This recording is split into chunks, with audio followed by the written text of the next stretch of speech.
Everybody ready? All right, please rise and join us in the Pledge of Allegiance. I pledge allegiance to the flag of the United States of America and to the republic for which it stands, one nation, under God, indivisible, with liberty and justice for all. Thank you. And welcome to this June 9th Carver County Board of Commissioners meeting. And at this time, we take public comments. If anybody in the room would like to make a public comment, I don't see any real people out there. Fake people. Can I get a motion for the agenda review and adoption? So moved, Mr. Chair, with proposed amendment changes. Of course. And second. I have a motion and a second for the agenda review and adoption for two amendments, correct? Correct. To the agenda amendments to 2.16 and 2.9. Any discussion? Hearing none. All those in favor say aye. Aye. Those opposed, motion passes. Approval of the June 2, 2026 minutes. So moved. Second. I got a motion by Anderson and a second by Lynch to approve the June 2nd minutes. Any discussion? Hearing none. All those in favor say aye. Aye. Those opposed, motion passes. Community announcements. Commissioner Uterman. Well, Mr. Chair, a number of us had a chance to be at the team open house. What day was it? About the 600 building. And a lot of people with a lot of good ideas, a lot of interactions. I know that we do, that was one of the few times that we bring the team together to ask for their inputs. And I know that there's some team recognition going on as well. But I thought it was cool to have people together and offer their thoughts, get some of their questions answered, offer their what the future might look like. So there's a lot of buzz in the air. I know I saw Commissioner Fahey and Commissioner Anderson as well. A number of conversations on the softball field now in the community. One of the themes is you see in the national news as well that farmers are just getting crushed right now. And we've been a farming community for so long. And so I got a little placard up here that says farmers as well. I think when we're talking about our budget and we're talking about decisions that we make in here, remembering that heritage and the people that are there, the prices are down and the expectations are high, fuel impacts them. And so it's not lost on me when we have those conversations. I wanted to mention that. E-bike and motorcycle conversations continue in our community. There was a nice thing on, I think it was on Fox 9 where they interviewed a cop and they talked about some of the things that are going to go into place as it relates to the state and what that means for us locally. And of course, the biggest challenge isn't just the law, it's how do you enforce it? And so there's a number of jurisdictions and I know our team is on it and keeping monitor on it. I was talking to somebody the other day that's actually in the real estate area. We've got a challenge coming to the board with valuations and other things. I was talking to a realtor about valuations and the role of AI. And it was interesting that he shared with me, and I know we talked about how we're looking at our website differently as we rejuvenate that. But he said apparently some of these kids that are going to college are calling it the College of Chat GPT because a lot of them are utilizing AI to try and find more stuff to enhance their education. And I'll use the word enhance lightly. But I wonder how that plays in different areas. So I was with an expert yesterday. I was talking about AI education and the role that it plays. And so we'll see that playing even more and more. But I thought it was good to have that perspective. Also, as it relates to valuation of properties, it's not perfect. We definitely need the people, which became loud and clear, that AI is just a tool in the tool belt that we're learning to do so. Project Linkage is a community organization that brings together 60 or 70 different community organizations, not-for-profits, faith organizations, met last week. And the conversations were really around service models and gaps. There's a tremendous amount of work and vision being done by these groups, and it's amazing how much they take off the burden of government. The topic was focused around levels of navigation. So some people want a self-service model, especially the next generation don't want to talk to anybody. And then we've got an older generation that wants to talk to people. And so we talked about what that means with the service models that we deliver within our communities, whether it's a church or whether it's government. Prop out of Eden Prairie, they wrote a nice story about them recently, are using food shelf lockers to get to people and make it a little bit more discreet for people that are trying to gain access to food. And so I talked to a couple of our food shelves, and they are also exploring it to see what it looks like. Ben Nielsen was named the president and the CEO of Ridgeview, and he starts on January 27th. We've always maintained a very good partnership with Ridgeview. I'm looking at you, Dr. Scott, you as well. It'll be important that as Michael Phelps moves on, that we maintain that relationship. And then finally, today, I'm excited that we're having round 2 of our conversations with Scott County. I call it the $1 million meeting, see if there's a way we can find synergies and relationship building and finances, especially in light of pressures on our budget. And so today there'll be some big conversations for transparency that I think it's going to be recorded, but it'll be at the Scott County boardroom at about noon. All right, thank you. Okay, Commissioner Anderson? All right. I too was at the building meeting. I want to thank the people who are on that committee. Commissioner Fahey served on that committee for commissioners. I see Dave Frischman in the room, Nick Kadavi, Heather Goodwin. Who else was in? Anyway, thank you for that, and thank you for pulling that together. It was fun to meet with staff and say, hey, this is your home away from home. Let's get your feedback. And I'm still the new commissioner, apparently. I love being called that. So it's all good. So thank you for pulling that together. Yesterday had an opportunity to go to an open house. This is the CDA. It was an open house for the first land trust home in Chanhassen. This house was in partnership with the CDA, Habitat Humanity, the city of Chanhassen. A resident of Chanhassen, Ruth Lundy, was ready to move on. And so she struck this deal that this home can be part of the CDA land trust. And Habitat Humanity did the work, and now it's part of the land trust. And it's just a way for homeowners who've been in their home for a long time, don't want to do all of the updates. So this is now an affordable home in Chanhassen.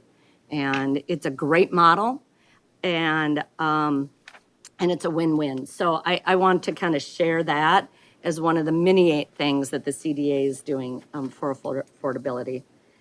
I also wanted to share, every year the Chanhassen Rotary identifies a Distinguished Service Award recipient, and this year we are honoring Kent and Debbie Luntford, who are the owners of Merlin's Ace Hardware, as our Distinguished Service Award recipients. Great people. So I know that they're going to hate this, but stop in and congratulate them. That they probably won't appreciate that because they're very, very humble people. But we are really grateful to have them part of our community. I also wanted to, it's still time to get into the 4th of July parade for Chanhassen Rotary. They're having a neighborhood float contest. So if you want to do that, that's awesome. And then Chaska Rocks, or Chaska, the city of Chaska is also hosting an event, Chaska Rocks. And that is, again, in collaboration with Chaska Rotary, and proceeds to that is going to an adaptive playground in Chaska. They've been working on that project for years, and it's going to be great when it's done. So, sorry to go on so long, but thank you. Very good. Commissioner Fahey? Mr. Chair, thank you. First item, I had the mayor of Carver reached out. There was a resident that called in and was talking about the timing of the traffic lights on County Road 11 and Ironwood Drive. And Courtney sent an email to Andy Wakefield in Public Works and just copied me on it. And Andy went out and investigated it, and it looked like there was some sort of lightning strike that changed one of the signals. And Andy investigated it and resolved it and fixed it. And it was just a great example, I feel, for the city-county partnership, just working together and solving those daily problems. So good job to Public Works staff. Also, June is Dairy Month. Just a couple of dairy facts for you for Carver County. Back in 1964, there were about 1,200 dairy farms in Carver County. Today, we're at 32. And just to see that change, to see the culture change, and definitely myself growing up and being married to a dairy Gal. gal. My mom And was one of those. It's just phenomenal. And back in 1982, there were roughly about 175,000 acres in egg production. Today, that number is about 156,000.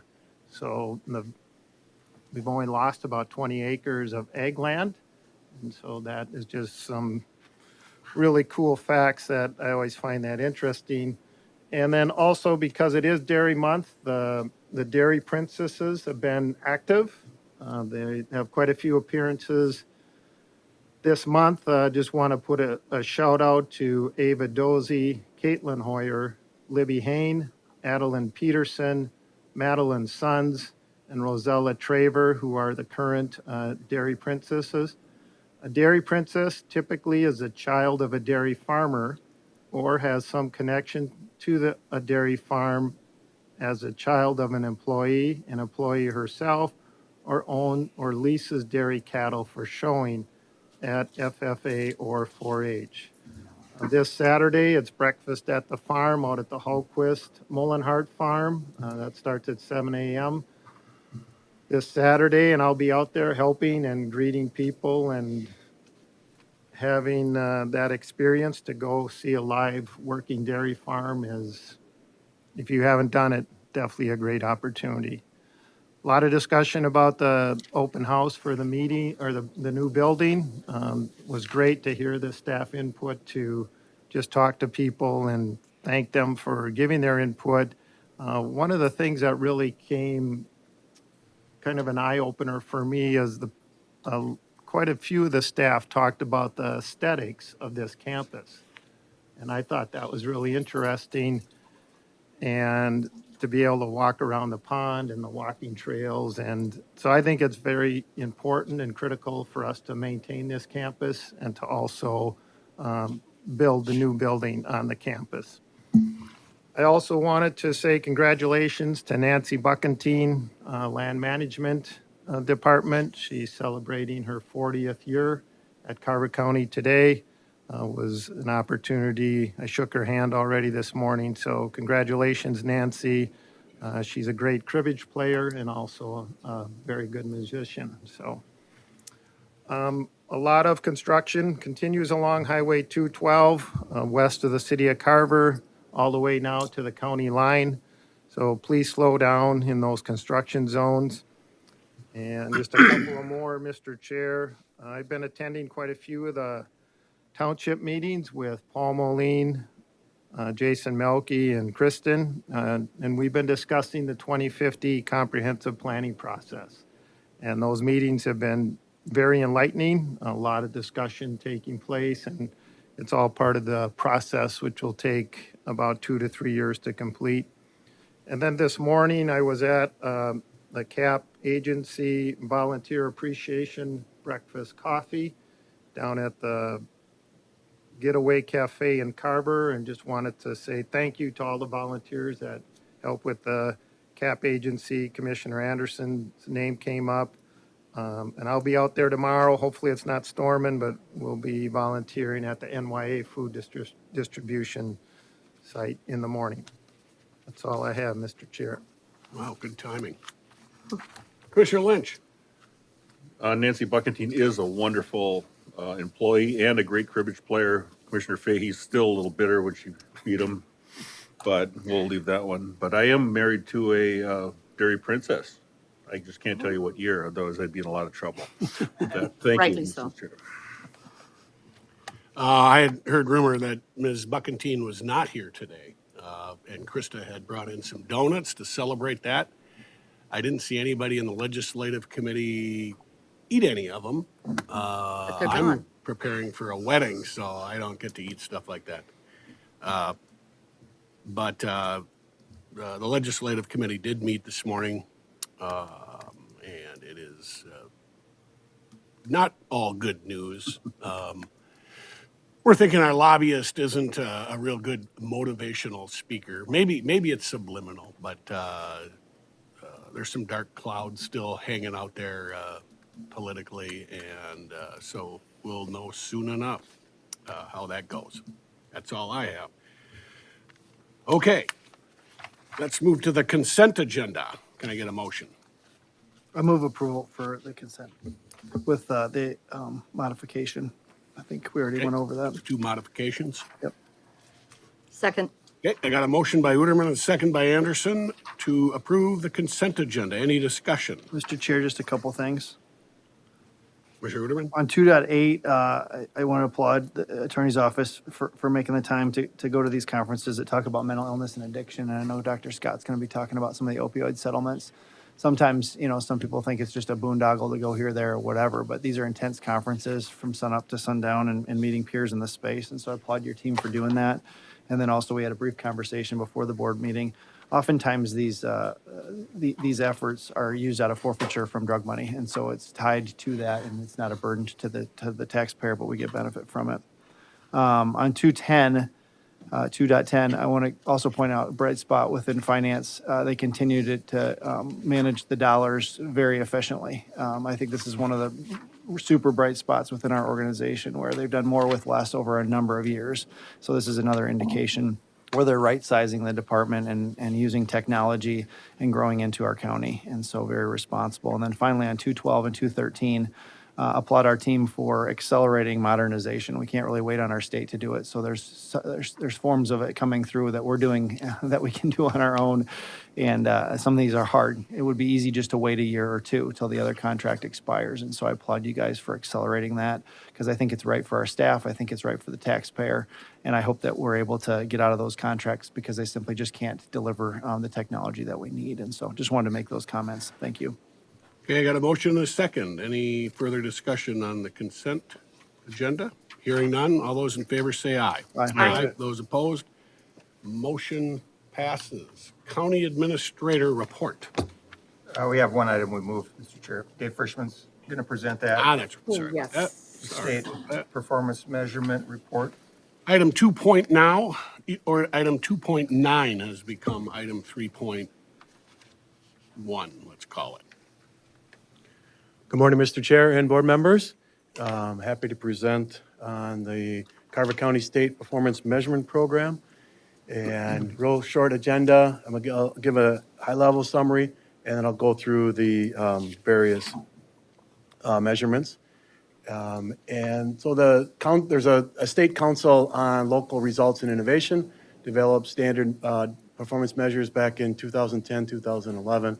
The Carver County Board voluntarily has participated since 2011, and we're 28 out of the 76 counties in Minnesota.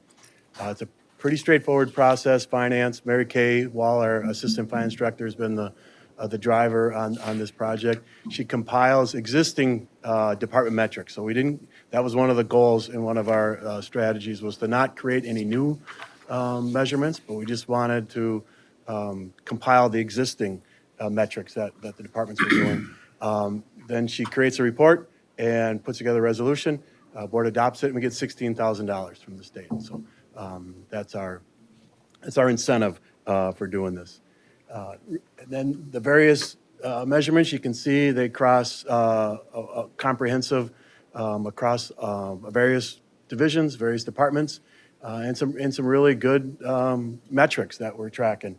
Obviously, crime rates and how long it takes to plow county roads, and various other ones that are listed there. And then elections and libraries. I will point out H, finance, that's a AAA bond rating. What? Yes. I didn't know that. Yes, so that's one we're very proud of.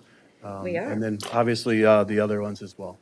So with that, just wanted to share, Nick reminded me that these measurements they're on our website, they're on the state's website, and there's a third place that you could find them.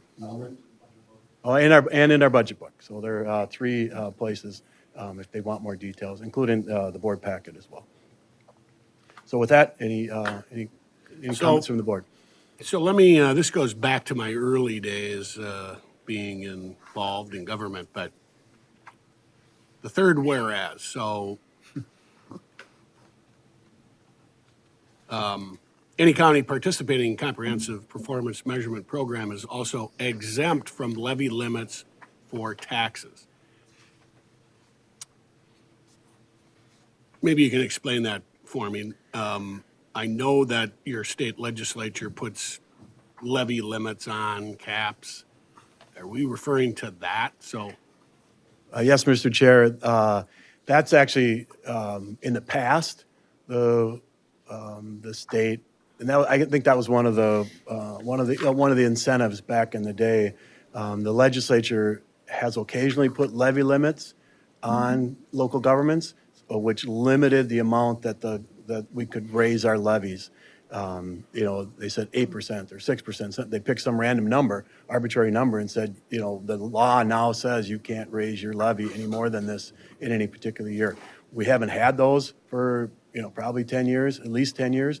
But back in the day when we had those, by going through this process and having these measurements and turning in this report, we not only got the 16,000, we also were exempt from any levy limits that the legislature would put on the other ones. So those 28 counties that I mentioned would be exempt from them if a future legislator passed the levy limit. So there is that incentive as well, but that has not come into play for many years here in Minnesota. well, certainly I can't believe today's modern legislature would even fathom a cap on levies, because back to the legislative committee, they're expecting us and the property taxpayer to pay for their great ideas. And so that's one of our main bones of contention here in Carver County, and certainly the legislative committee, that the legislature has been pushing their costs to our property taxpayers. So, but that is a very old concept that I just don't think today's modern legislature, definitely, the old ones wanted levy limits to keep it all under control. Today's modern legislature wants no control on that, because as a local legislator said recently, what difference does it make which pot of money it comes out of? The taxpayer's going to pay it anyway. Remember that from this winter? So, very good. I just thought that would be fun to have a little chat about that, David. Thank you. You're welcome. All right. Anybody else? I do have, so Chair Workman, Director Frischman, thank you. When I looked at this, when I was reviewing, I just felt like there's some really good information here. And this is a really good story of Carver County, that so many of these numbers and metrics are positive. So thank you for presenting on short notice. I do appreciate that. We look at things, so this report looks at things like crimes and a response time to crimes, and a recidivism, and how we're doing to that. Public Works, how long it takes us to plow roads, birth weight of babies, and it's just some really good information. I did want to point out that our accuracy of our post-elections of ballots counted accurately is 100% and has been since 2016. So that's good news. Our property valuation is right where it should be.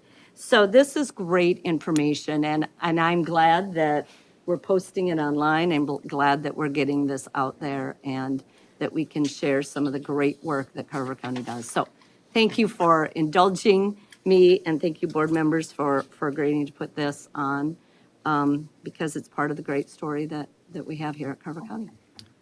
Commissioner Uterman. Well, I think data is good, and I think that everybody has been supportive of data-driven decisions. Sometimes we use data and sometimes we don't. And so it's good data to have, and I always ask the question when we spend this time and energy, whether it's paid for by the state or us, what do we do with the information?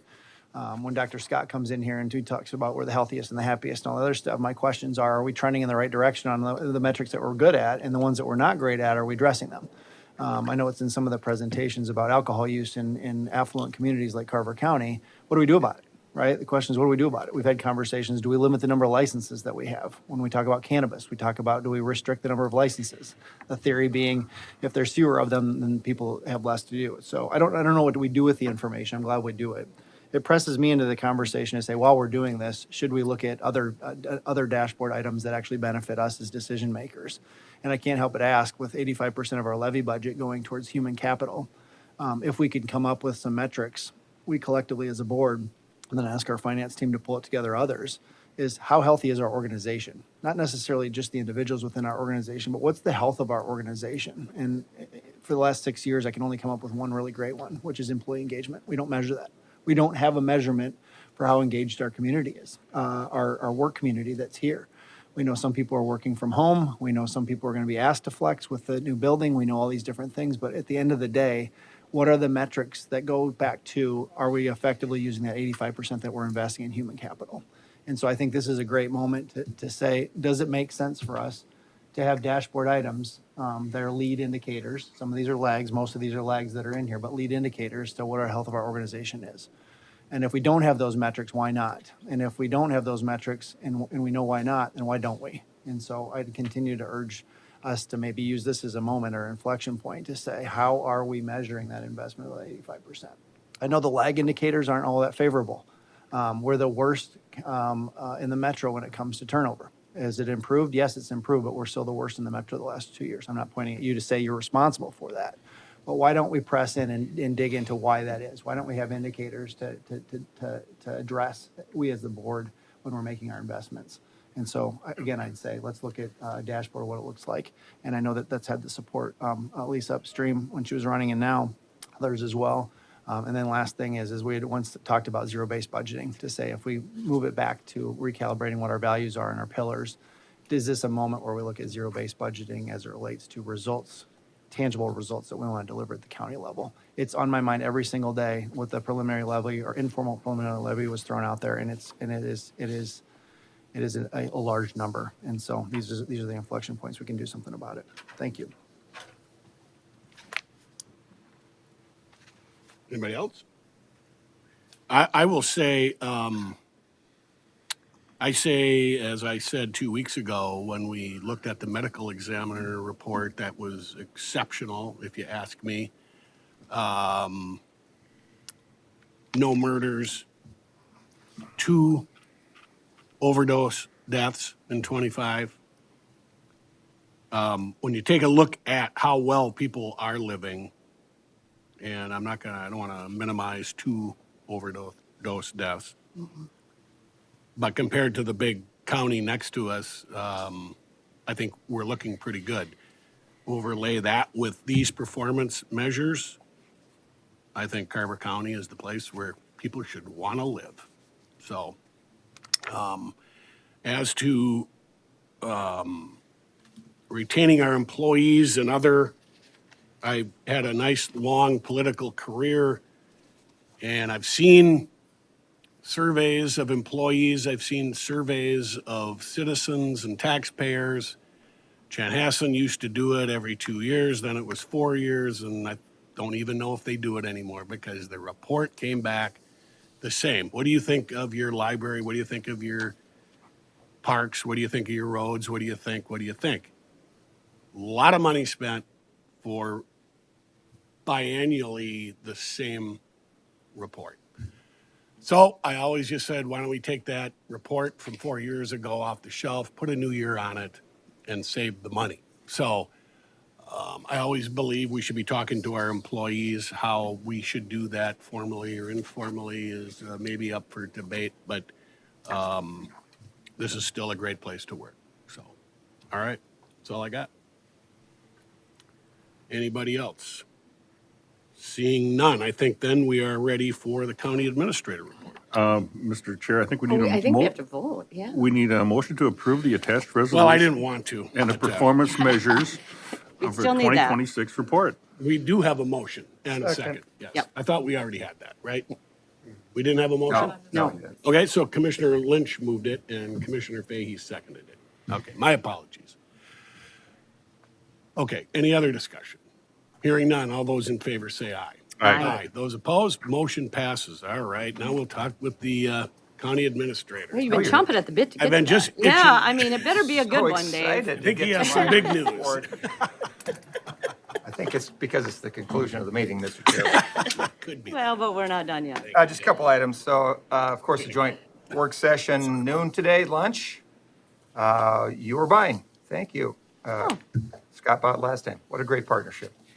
Seems to shared. And we still get to use their boardroom, which is really Yeah, nice. we're using their board. It's a better It's bigger. layout, et cetera. It is recorded and then put on YouTube the following day. It's not live streamed because of they can't do that, but it is recorded. We had at least one citizen ask about that. So, yeah, a lot of good topics on that agenda. We've been working on that pretty hard. And thanks to the staff that have been working on that. And then, let's see, next, is that 2 weeks? No, next week is Board of Equalization. We are packaging that up right now. We'll get that out Thursday afternoon to you. I've seen one formal appeal that will come through. And then, of course, during that meeting, the law states any resident can come in and appeal if they want. Usually that doesn't happen once in a while, pretty rare. We might have somebody show up. And then the law also states you need a follow-up meeting if needed, and that's pretty rare too. But if that's needed, we do have that in the calendar for June 23rd. And then there is a pretty big lag time here between this meeting and the regular session on the 7th would be the next regular session. So we've done some juggling with staff and made sure we accommodated all the needs to get items taken care of. So that's it, Mr. Chair. Very good. It was more exciting than I thought. Thank you. Anybody else? Further discussion? Hearing none, I'll take a motion to adjourn. So moved. Second. A motion by Anderson and a second by Lynch to adjourn our meeting here today. Any discussion? Hearing none, all those in favor say aye. Aye. Those opposed, motion passes.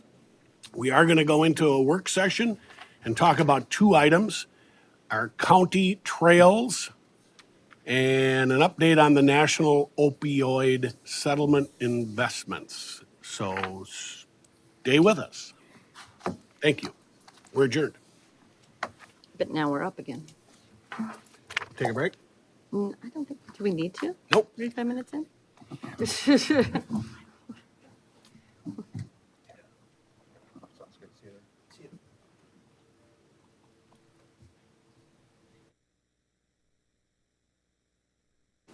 Okay, thanks, Mr. Chair, Commissioners. We are going to nerd out a little bit on data here. You talked about data-driven decisions. Yeah, boy. This is what we do in public works. So it was interesting this morning when we had our legislative committee, Tony mentioned the bonding bill and all the money that goes to infrastructure, and the legislators want to make sure that projects that get state funding have a replacement fund. And that's been debated after the last two sessions, and it'll probably come back. So if we give you money, you've got to make sure that you preserve your infrastructure. And that's something that we take pride in, obviously, with our asset management systems that we have. But this, I would say, is a new area for us, trails. We do, as you know, pavement management and roads has been part of our structure for many, many years, but we're getting into that same situation with our trail system. You know, with a growing county, we built quite a few trails over the last 15 years, but some of them are getting, you know, to the point where they need attention beyond just routine maintenance, where they might need a piece of some new pavement or a total repaving. What's the good news is the legislature did give us an opportunity to address these issues with the new transportation advancement account that was funded in 2024 session, I believe. And that allows counties to spend money on active transportation. And so we have a new revenue source, so it's an opportunity for us to not only address our existing trail system that we currently manage and operate, but also look at future trails that we have in our comprehensive plan and prioritize new projects into the future. So it's kind of a two-pronged thing here. So first, we're going to talk about the existing system we have, what the needs are there, and then we're going to look at the future and how we prioritize new trail projects. And so I'm going to do the existing part, and then Lance Bernard, who's our consultant, who's been helping with our Parks and Trail CIP analysis, will help us with the future prioritization that we did. And I would say both of these are driven with data. So with that, we'll get going here. Oh, okay. So yeah, we'll discuss the existing system we have today, and it's kind of a complex system, trails. There's all kinds of designations out there. I can't pretend to totally understand it. We have Marty here who has all the history in the world about how these things came about. So definitely ask him questions. Obviously, the highest priorities for us are to maintain what we have, and then let's look ahead. And how do we balance those needs? So this is a map, and we've showed this in some other sessions on our Parks and Trails upcoming work. Backing up a little bit, we kind of got three things going on. We have a parks, our parks themselves. We have a CIP we're working on, preserving what we have, what are the future project needs. We've got the trails which we talk about today, which is will be pretty easy to understand, I think. I think the park system is quite complex itself. And then, we did a facility study within parks of our current buildings and assessed the condition of those. So there's kind of three infrastructure things going on. We're just focusing on trails today. So this shows you a map of the trails that the county plays a role in managing. There's also a significant system, as you know, that are considered non-county trails that have been built with road projects, mostly paid for by our city partners, but are designated as future regional trails. The regional trail we think is the important recreational systems in the county. And then there's another one that the Met Council calls the RBTN system. Those are more the trails that they think people actually ride their bike to work or commute on. So there's kind of three designations, but this is the system that we really take care of here. Snapshot of the highlights of the trails that we own and operate. Obviously, the Dakota Rail Regional Trail, Lake Minnetonka LRT, Minnesota River Bluffs Regional Trail, the Southwest Regional Trail, and then there are a portion along county roads that we are also managing, County Road 10, 11, and along Highway 5. That's that part in yellow. The ones that the cities have built over the years with our projects or on their own are trails in the county right away. We have agreements with them on who does maintenance, and but those ones are on our future regional system. That doesn't mean that the Met Council has adopted them as regional trails. You have to do a master plan, and you have to get that approved by the Met Council. Once they're on the regional system officially, then we can use Met Council funding on those systems. But there's a large network of those that are not yet officially adopted. And then I mentioned the RBTN system. So this, we met with finance, and they like to see data too. So this is kind of a history of the past maintenance that we've done in the last 5 years. It's not the whole history. Traditionally what we've done is addressed seal coating and crack filling needs on our existing system. And we spent about $27,000 a year on crack filling and seal coating of our current trail system. That is a field review, go through the system, figure out what needs to be done. Marty came up with a plan, they go out for bids, and they do the work. There's a caveat here. We did do a large project on the Dakota Rail Regional Trail this year where we had basically a very bad section that had to be totally rebuilt. So that's not on this map. That's 2026. I think there's like 400 500,000. Yeah, so it was a significant section that we had to rebuild in areas where the soils were not good underneath the trail. Anyway, what we did is we went out and we collected some data. MnDOT does this for us on all our road systems. They don't do it on the trails, so we hired a consultant to rate our trails. And this, I think, is an ATV that they mount the camera on, and it takes pictures of the road and comes up with an algorithm based on the amount of cracking and rates them in these categories. And this is basically a summary from excellent to poor. So there's pictures there for you. Again, this is kind of a new thing in the industry. I mean, traditionally, people build these trails and, they're probably 3 inches thick, bituminous traditionally, maybe 6 inches of gravel base under that. They get built and they get left. They might get crack sealed, but other than that, there's not a lot of maintenance that's done on them until you get real problems, and then you have to rebuild them. So it's kind of a new era for us in the pavement world. So I'd say we are ahead of the game, and with agencies that are doing this. And again, the timing's right because we have an opportunity to get these up to good conditions. The ones that are not necessarily good, the ones that are fair or poor, we have an opportunity to do that with the funding that we have. Yeah, so this is really a nerdy slide. This is the pavement distress curve. It's theoretical, but there is some science behind it. At the top there, on the bottom axis is the age, and then we have this pavement condition index. So 100 would be brand new when you first build it, and then it deteriorates over time, and this is based on industry standard, I would say. So if you get to a 70 condition rating, you've got to start thinking about more than just filling cracks and sealing the surface. You got to look at the pavement itself. If you let it go to a 45 rating, you got to rebuild it. You're taking out all the pavement, maybe some of the base, or you're reclaiming it, and you're starting over. So obviously, the more expensive treatments are down the curve.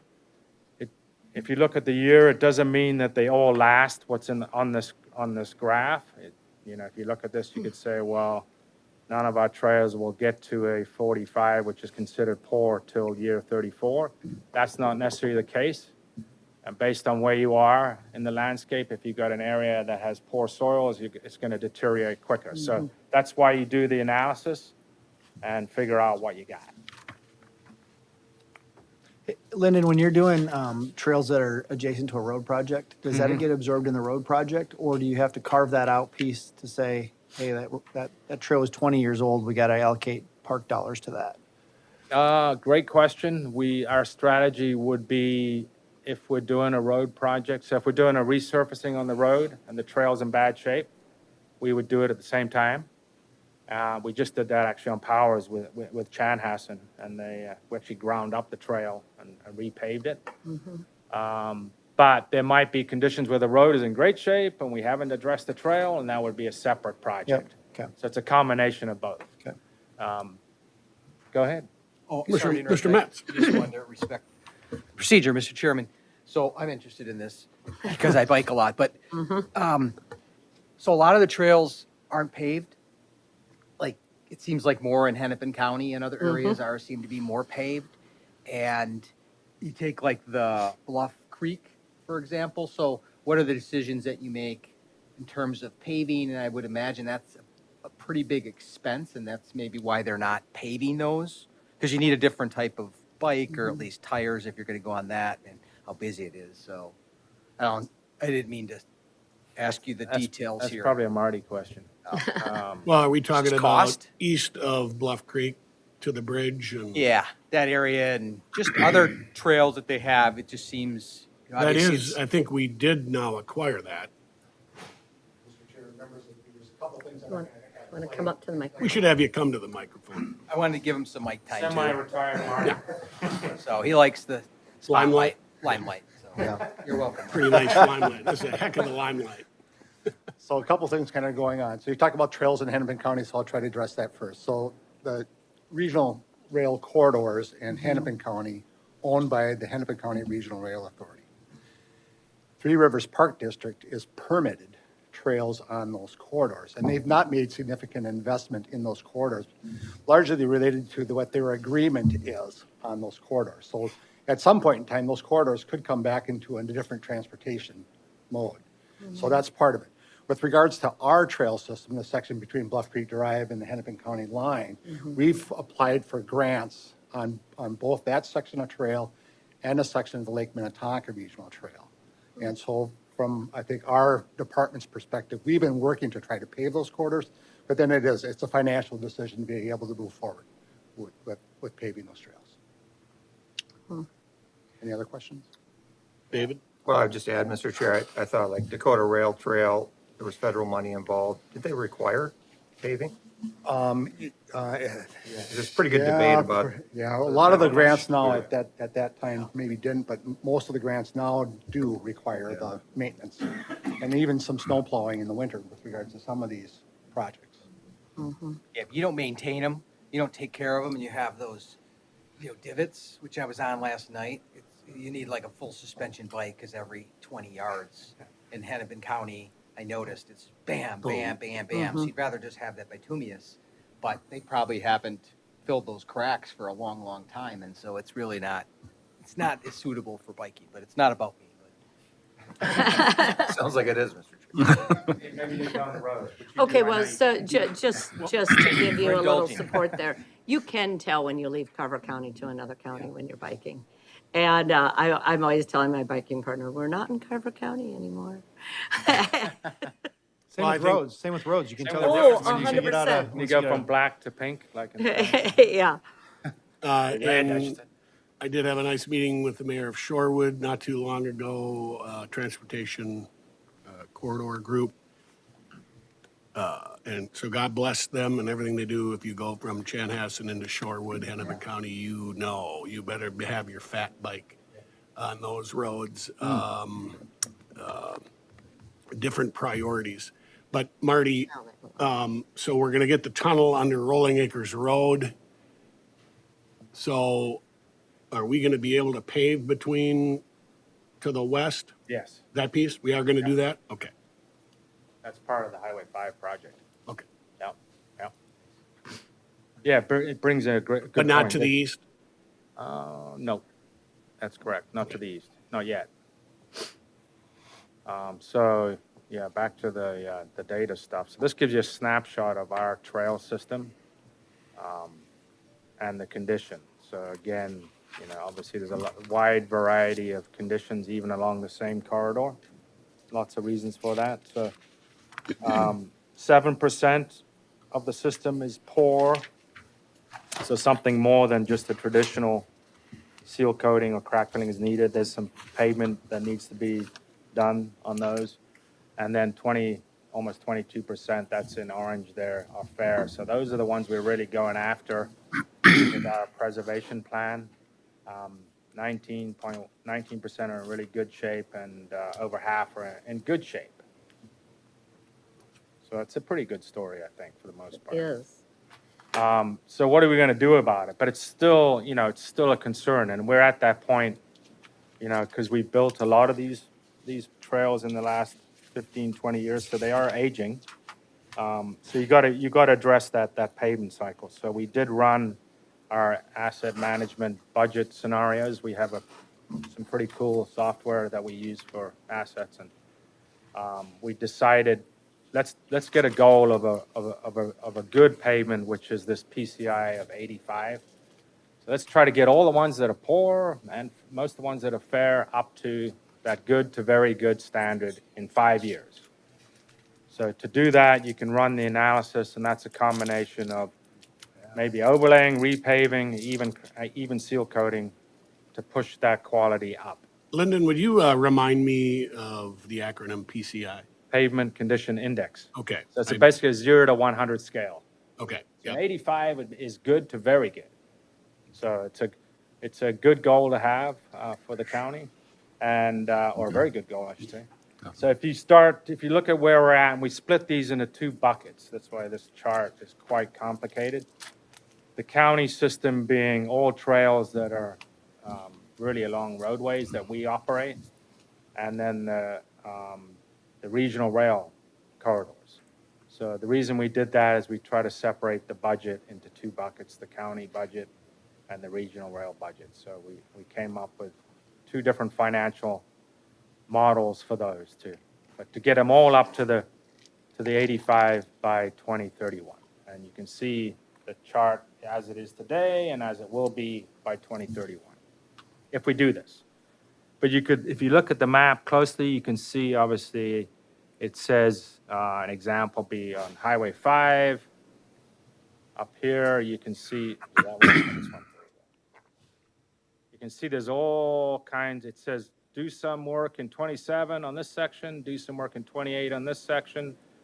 You know what I mean? Same with the Bluffs Trail here in Minnesota, River Bluffs. It's based on the computer model saying you should address this section in this year. Obviously, we won't do that. We'll pick logical termini, and we'll do a project based on logical termini. We're not going to bounce all over the place, but this just kind of, what this does for us is gets an average annual need per year, and we put that into the budget, and then we'll pick actual projects that we'll do. Lyndon, I'm going to ask you maybe down in the minutia here.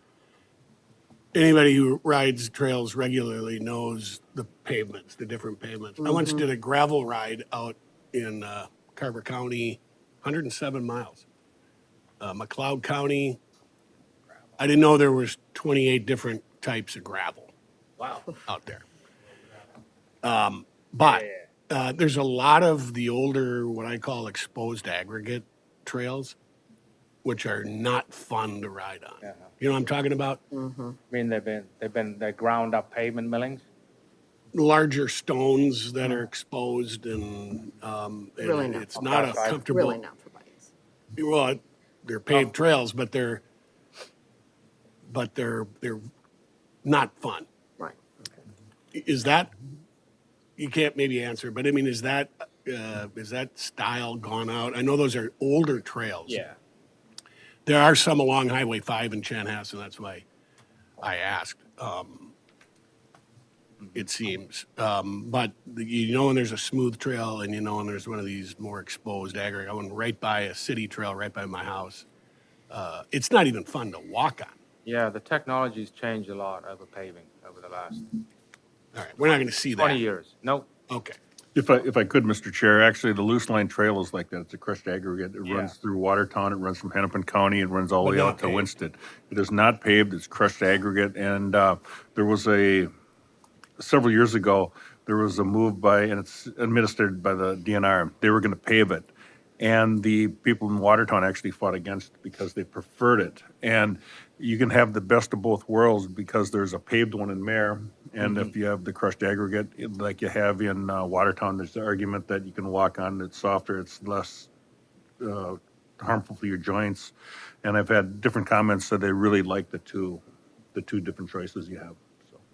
Well, again, to the pavement, this is actually a tarred sidewalk path that the aggregate becomes exposed. Oh. And Yeah, so yeah, it's a lumpy, Yeah, we got to fix those. Yep, yeah. exactly. Remember in Dakota Rail, not to segue, remember we talked about maybe having a horse and a page? Remember that discussion? Mm-hmm. On the same corridor? Is that a sore point? No? Okay. But bicyclists scare horses. Thanks for bringing that up. Where's the snowmobile? Maybe a third one. Yeah, was there a third one for snowmobiles or aggregate? Anyway. So I don't expect you to be able to read the numbers, but we'll summarize those in a minute. But we have basically an annual need for the ones on the regional rail corridors and then the rest of them. So now this is the other trails that are not county trails. So these are the ones that are along roadways that have been built, usually with a road project or as a standalone project by the cities for the most part. But they show up on our system as future regional. So this is an area that we have to discuss how are we going to address these, because a lot of them need rehabilitation as well. I mentioned the one in Chanhassen on Powers. We repaved that one. The city paid for it, and but there's a need. You can see on a lot of these other trails that are not under our management. Lennon, are you talking about South Powers? Or the whole thing? Yeah, the part we did, you remember the part we did with the overlay in 24? I think it was along this area, right here. Yeah, that's When we overlaid that road, we repaved the trail. So we ground it up and. I think that was Galpin. Was that Yeah, Galpin? that is good. I'm sorry, this part right here then, right here. Okay, South. Okay, that is. There we go. Yep. Do you remember that? 2024. Yeah, There we go. the tunnel. So it was in really tough shape, the trail. So the city, we worked with Chan and they programmed some funding to do the trail rehab. So there's a need there system-wide, as you can see. There's approximately 20% of the system is either poor or fair, so it needs some sort of pavement attention. And that one has its own, we ran that with our models too. If you did the same goal to get those up to 85 or good to very good, that would cost, $400,000 a year, and I'll summarize that more in a minute. So anyway, this is the data that we've used to get to where we are today. On the funding side, this shows you a snapshot of the current funding sources that are in place for our existing system. So the total overall need for ours, that's the left column here, for the county is about 1.8 million over the next 5 years, or 356,000 a year. I did add 20% in there for project delivery costs. Somebody's got to do the project management, the design, so I added 20%. The previous slides had just construction. The funding sources, differ depending on the regional rail. As we put about 50,000 a year into pavement preservation for our trails on the regional rail. And then, as you remember, we have 2.9 million of one-time funding that we got from the sale of the transportation easement on the Brick Trail corridor, the former Union Pacific Railroad, the piece that's called the Circle of Brick. So we have some funding in our program to address not only trail pavement, but it's also for bridges and culverts and drainage work that are needed along all the railroad corridors. But there is money there.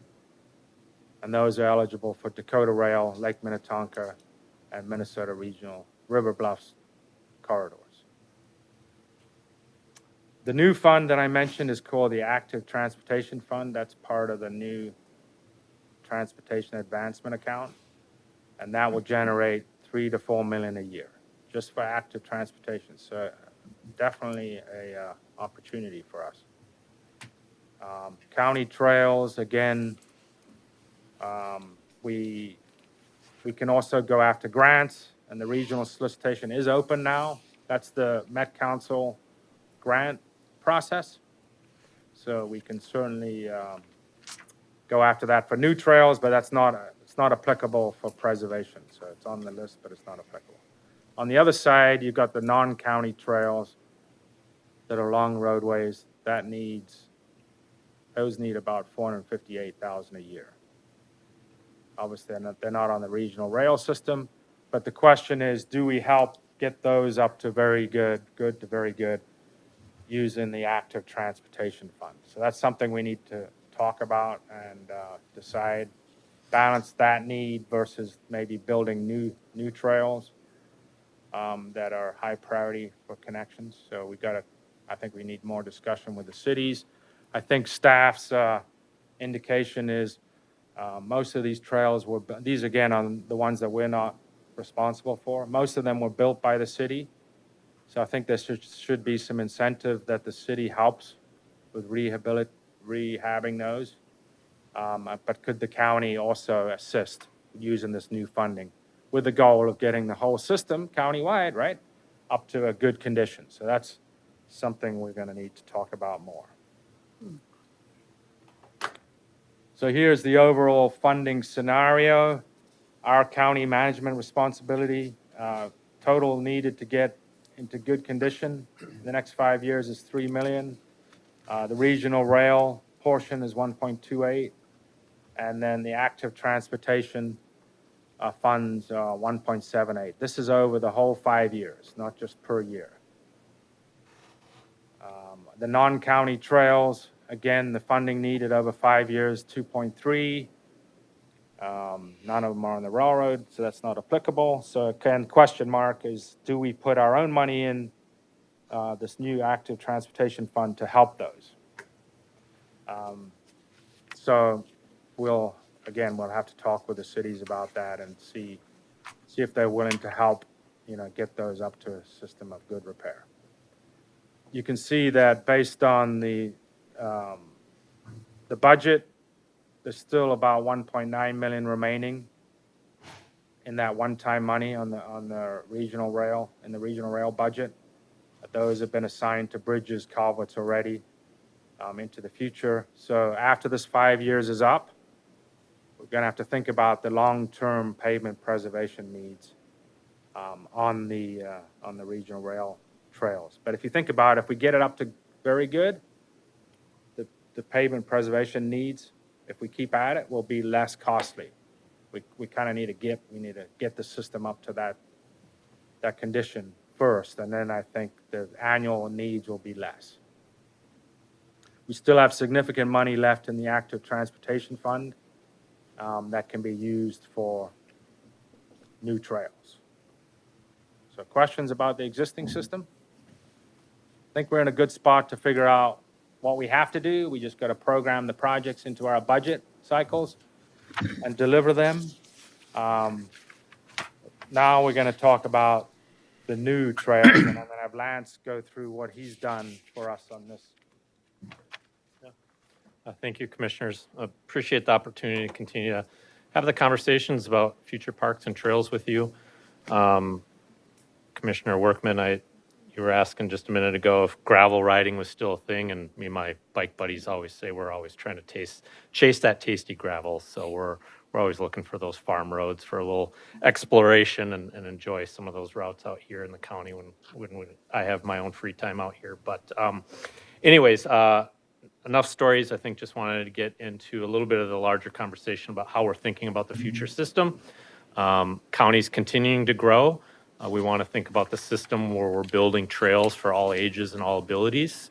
There's a lot of work that has been done about looking at building out that system as part of your comprehensive plan. So there's a lot of lines on the map today that envision where some of these future trails are, whether that's closing some gaps in the existing system and really thinking more broadly about how we provide some better connections to the east and west and north and south part of the county. So we're really trying to kind of hone in on where do we best strategically think about where those priorities are moving forward over the next 5 to 10 years. And then this is certainly a map that will be revisited as part of your comprehensive plan update here in the future as well. And in addition to that, as we, I went way too quick. Oh yeah, so as part of that system, we're always thinking about just kind of those various designations. There's some talk just a minute ago that certainly we're classifying these trails through different regional designations that may have higher priority for the county, may be eligible for different funding and so forth. So there's a little bit of nuance to how we think about that system. So we really wanted to develop a framework to help better understand that prioritization, really lean into more of a data-driven process. This is a discussion we've had with the Parks Board a while back of just trying to set some criteria of how we think about prioritizing that system. So we looked at a number of different kind of metrics, trying to better understand where those smaller wins are, where there's some smaller gaps in the system, how we look at those trail designations. As I mentioned, there's some higher priority ones from a regional destination standpoint to some lower maybe system designations to linking trails to the RBTN network. Looking at which ones have a lot of planning work that has been done, the adopted master plans that go a long way to just understanding where we are in implementing those projects from being shovel ready. Also looked a lot about just kind of the level of traffic stress. This is a term that we use to really understand the comfort of the route to date. So there are some county roads that may have some lower volumes that are a little more comfortable for bicyclists today, but certainly your higher speed, higher volume routes have a higher stress, less comfortability to be on those routes today. So trying to kind of balance the various characteristics of the roads today and where it makes the most sense to prioritize some of those future trails. One of the bigger things, though, as we went through that process, is meeting with all of the cities. So Marty, myself had one-on-one conversations with all the communities to better understand where their priorities are. They've gone through a lot of their own prioritization process as well. They've heard from their community members of where they see some of the short-term goals for them in building out their network. So we really want to supplement our data-driven process with their priorities as well to really round out a map that starts to understand where some of those short-term goals are, where are some bigger midterm goals. And as we went through that process, I think one thing that was kind of telling as we looked at where the data was telling us where to invest and where the community priorities are, really we're focusing more on those closing the smaller gaps, focusing in on where trails needs are within the city limits and where some of the growth areas are. Some of the bigger, broader trails that you see on your county comprehensive plan that fall more in the townships, much more aspirational, or probably much more longer-term trails that we would need more planning, much more long-term ideas behind to really advance. So this map kind of gives you a snapshot of where we saw some of the opportunities are for the next 5 years to think about future trails, and then a little bit more broadly as you think about your 6 to 10 years of your CIP planning. This is a map that we're going to continue to kind of utilize to help kind of guide those decisions. As Lyndon mentioned, we have a lot that we want to try to accomplish in maintaining our existing system, but there may be some opportunities to leverage some of those additional active transportation funds to hit some of these smaller future trail needs, address some of those smaller gaps, and then really help use this to help chase some of those regional solicitation dollars, knowing that there's other grant programs out there that fund future trails. We can use this map to help guide those decisions as we think about applying for those applications. But if we really then hone in on just kind of what that planning level cost might be to address those short and midterm goals, those projects that are in yellow and orange here, gets you somewhere at an annual investment of about $4.6 million. And that's just using some planning level cost estimates of what it typically takes to build trails that are within the city limits and maybe some of the more rural trail segments where you're trying to build a trail along a county ditch as well. So this just helps give you a little bit of that order of magnitude of what we'd be thinking about if we want to leverage some additional dollars or how we want to look at building that system out over the next 10 years as well. A lot more that needs to go into some of those dollars. Right away is always a factor as we think about easements and where some of the more challenging choke points are to squeeze in some of these future trails. As we know, development has gone in, and that's been a conversation as well with the cities, is how do we better plan for these in the future? So we're taking into account the space that we need to accommodate future trails down the long road. So another kind of snapshot here of how we can think about the funding scenarios of just where the dollars are available, or I shouldn't say available, how we apply some of those resources to the trails that the county would typically manage within the regional designations, and where some of those future local trails are that may land within the county right-of-way that the cities would be responsible for building. So certainly, revisiting the cost share policy is a part of that bigger discussion too, is really how do we work with the communities and building some of those non-county trails and applying that local cost participation and so forth. So I think that's kind of the quick summary of just how we've been breaking down film when we think about the future system. I think it's just important to keep in mind that as we think about building future trails, to really think about building them for, again, all ages, all abilities. There's a lot of young families, a lot of people that would love to have recreational opportunities or just a great connection to get to the coffee shop or a little restaurant or something like that. So keeping that in mind as we think about the future system, is we're not just planning for those that want to chase the gravel routes or get on the road bike and just crank out the stats. It's about making sure we're accommodating the families as well in the community. So with that, I guess I'll open it up for any questions. Oh yeah, I guess I do have a couple more slides before I end. So the conversation, ongoing conversation, right? The goal here is really to balance preservation needs with expansion needs. I think the common theme here is really trying to focus in on maintaining what we have, make sure we get all those trails back up into good condition, and then strategically think where we can find opportunities to build out that future network. So really honing in on closing those gaps. There's some smaller wins, I think, within the city limits where there's some kind of chunky pieces within Waconia, Chaska, and some of the other cities that we'd want to target first. And then as we build out that future system as well, continuing to think about how we maintain that in future as well. So a message that Lyndon delivered earlier, you know, once we build it, we got to put that into our asset management systems to make sure we're applying those routine maintenance strategies so they don't slip into those poor categories in the future.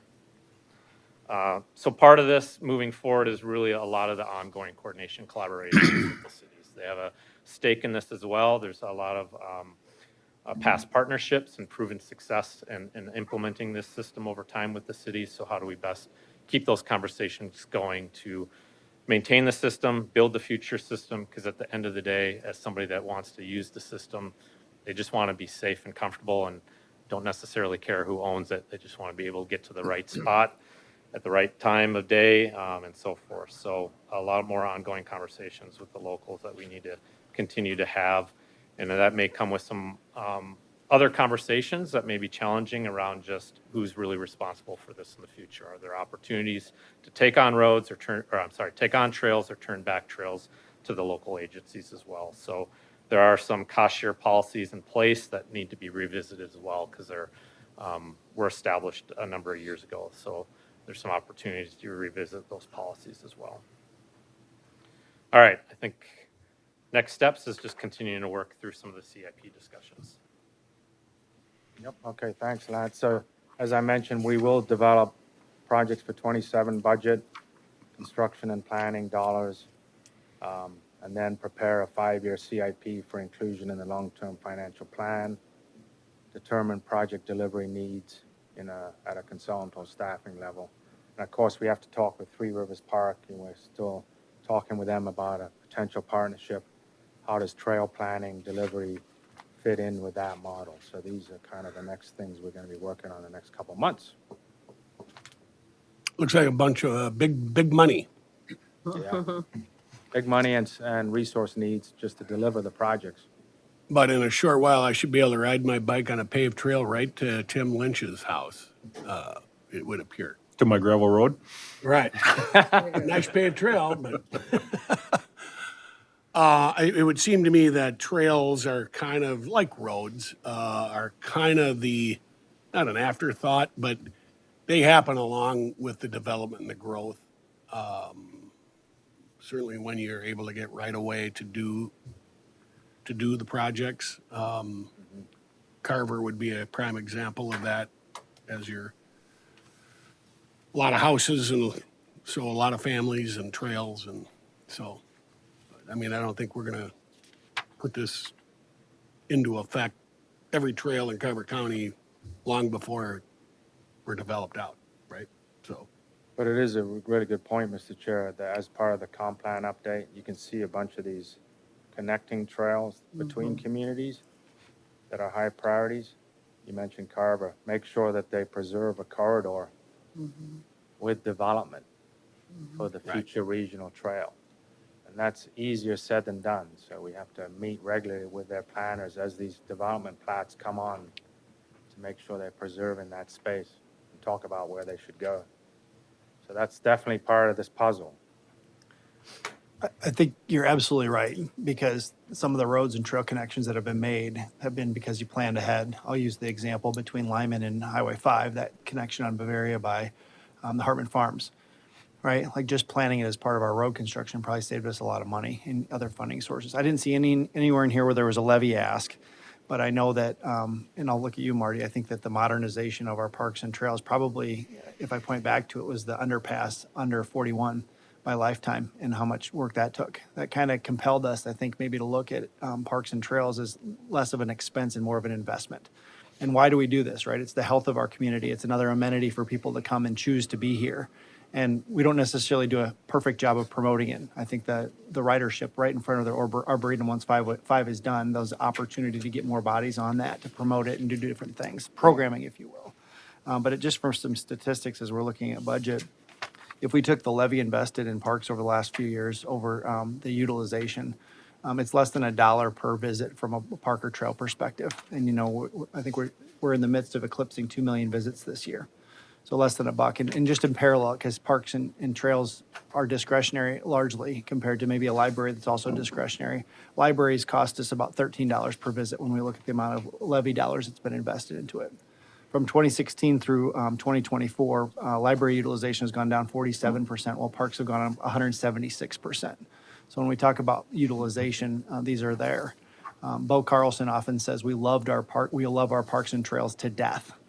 And we do, because especially through COVID, we accelerated people getting outside and we're seeing the health benefits.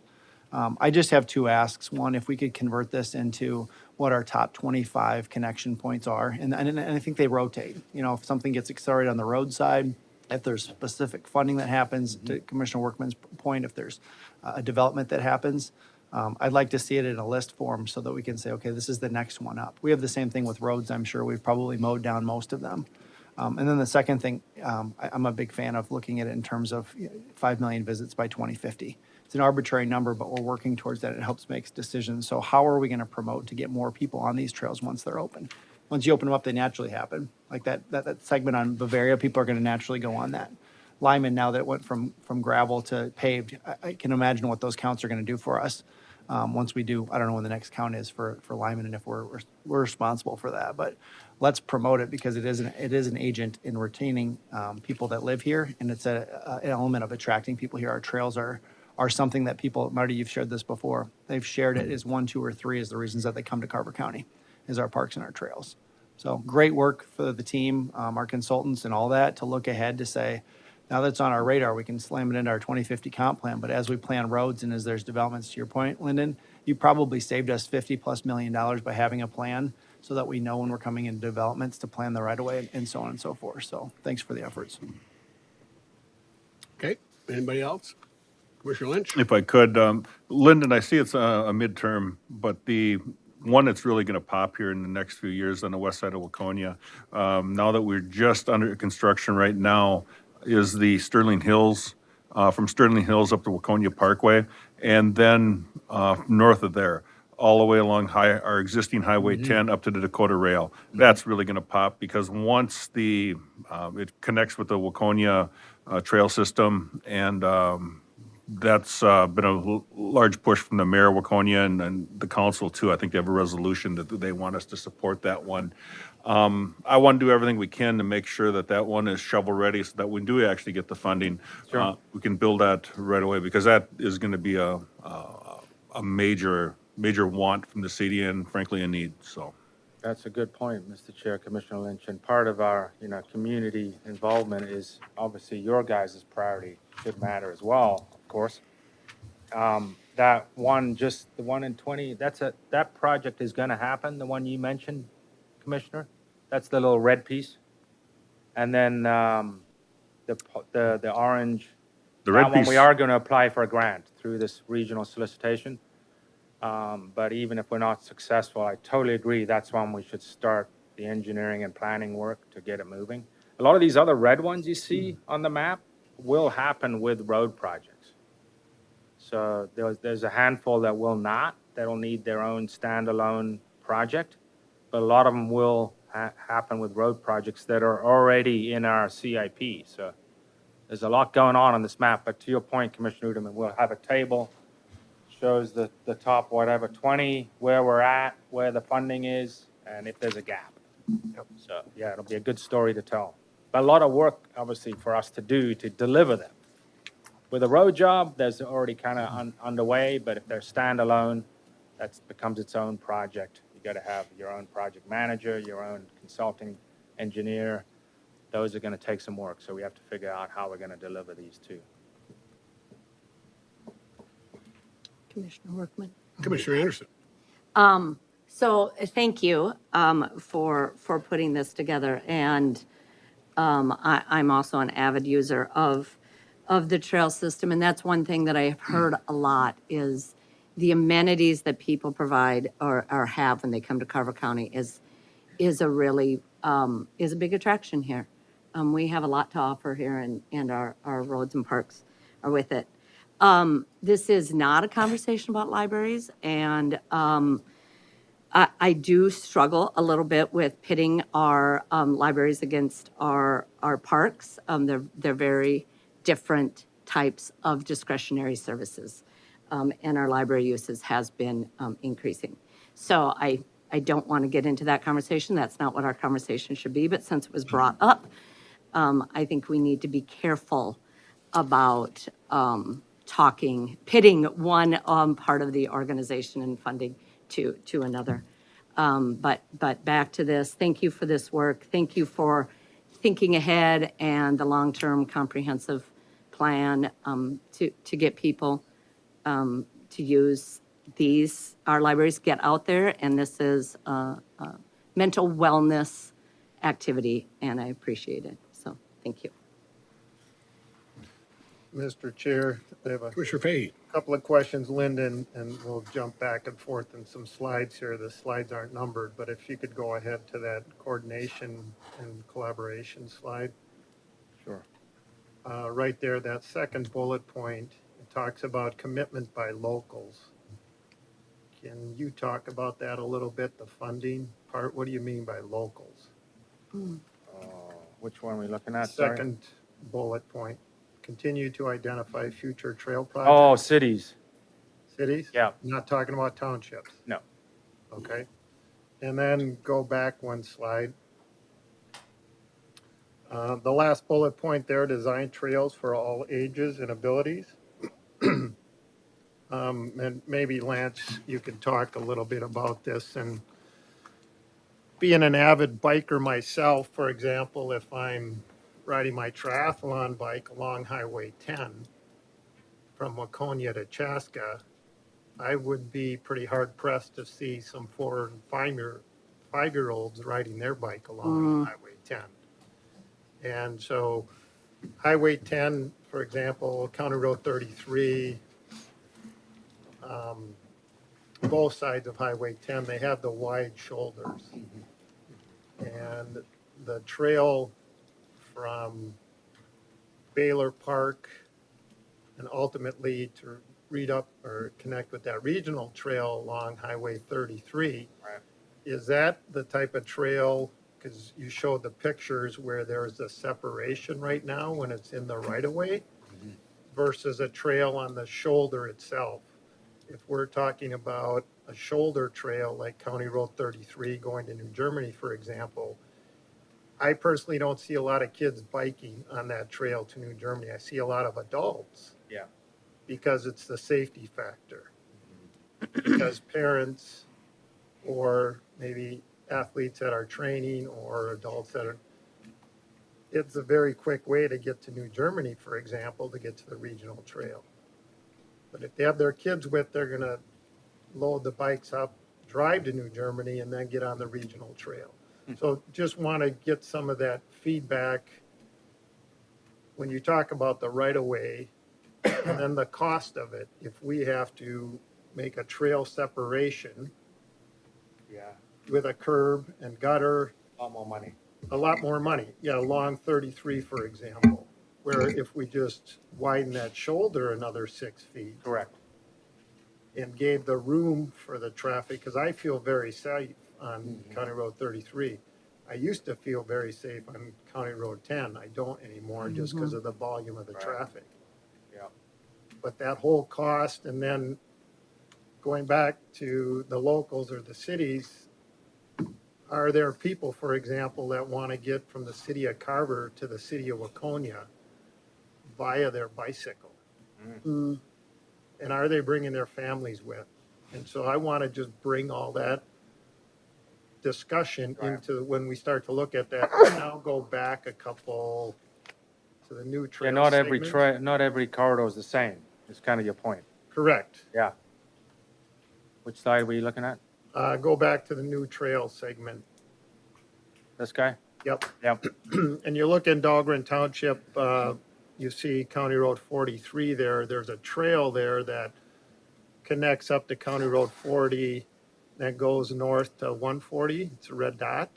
yep, It's a proposed trail. that's a corridor, yep. That's a corridor that, This guy?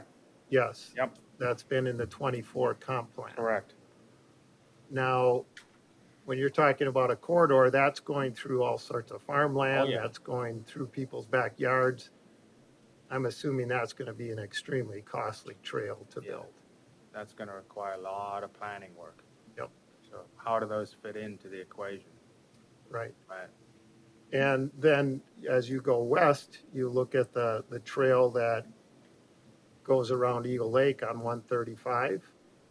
And then the rest of that dotted trail goes along to, This, along the railroad corridor? no, north of NYA, Oh, here? their Baylor Park. Baylor Park. This guy?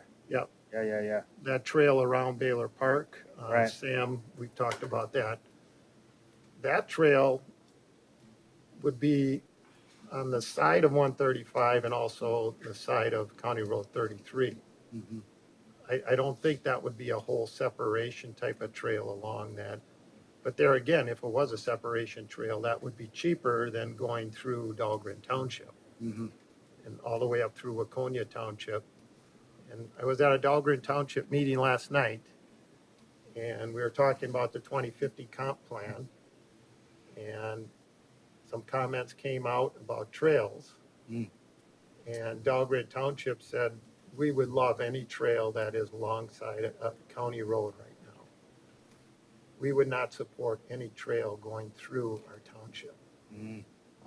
So I just thought that was an interesting comment, and then knowing that we were going to talk about it today, because their comment about, I don't want anyone biking through my backyard today because of living in the townships. But if they're alongside the county road, and that county road is there and that shoulder is there, let them bike through there all day long.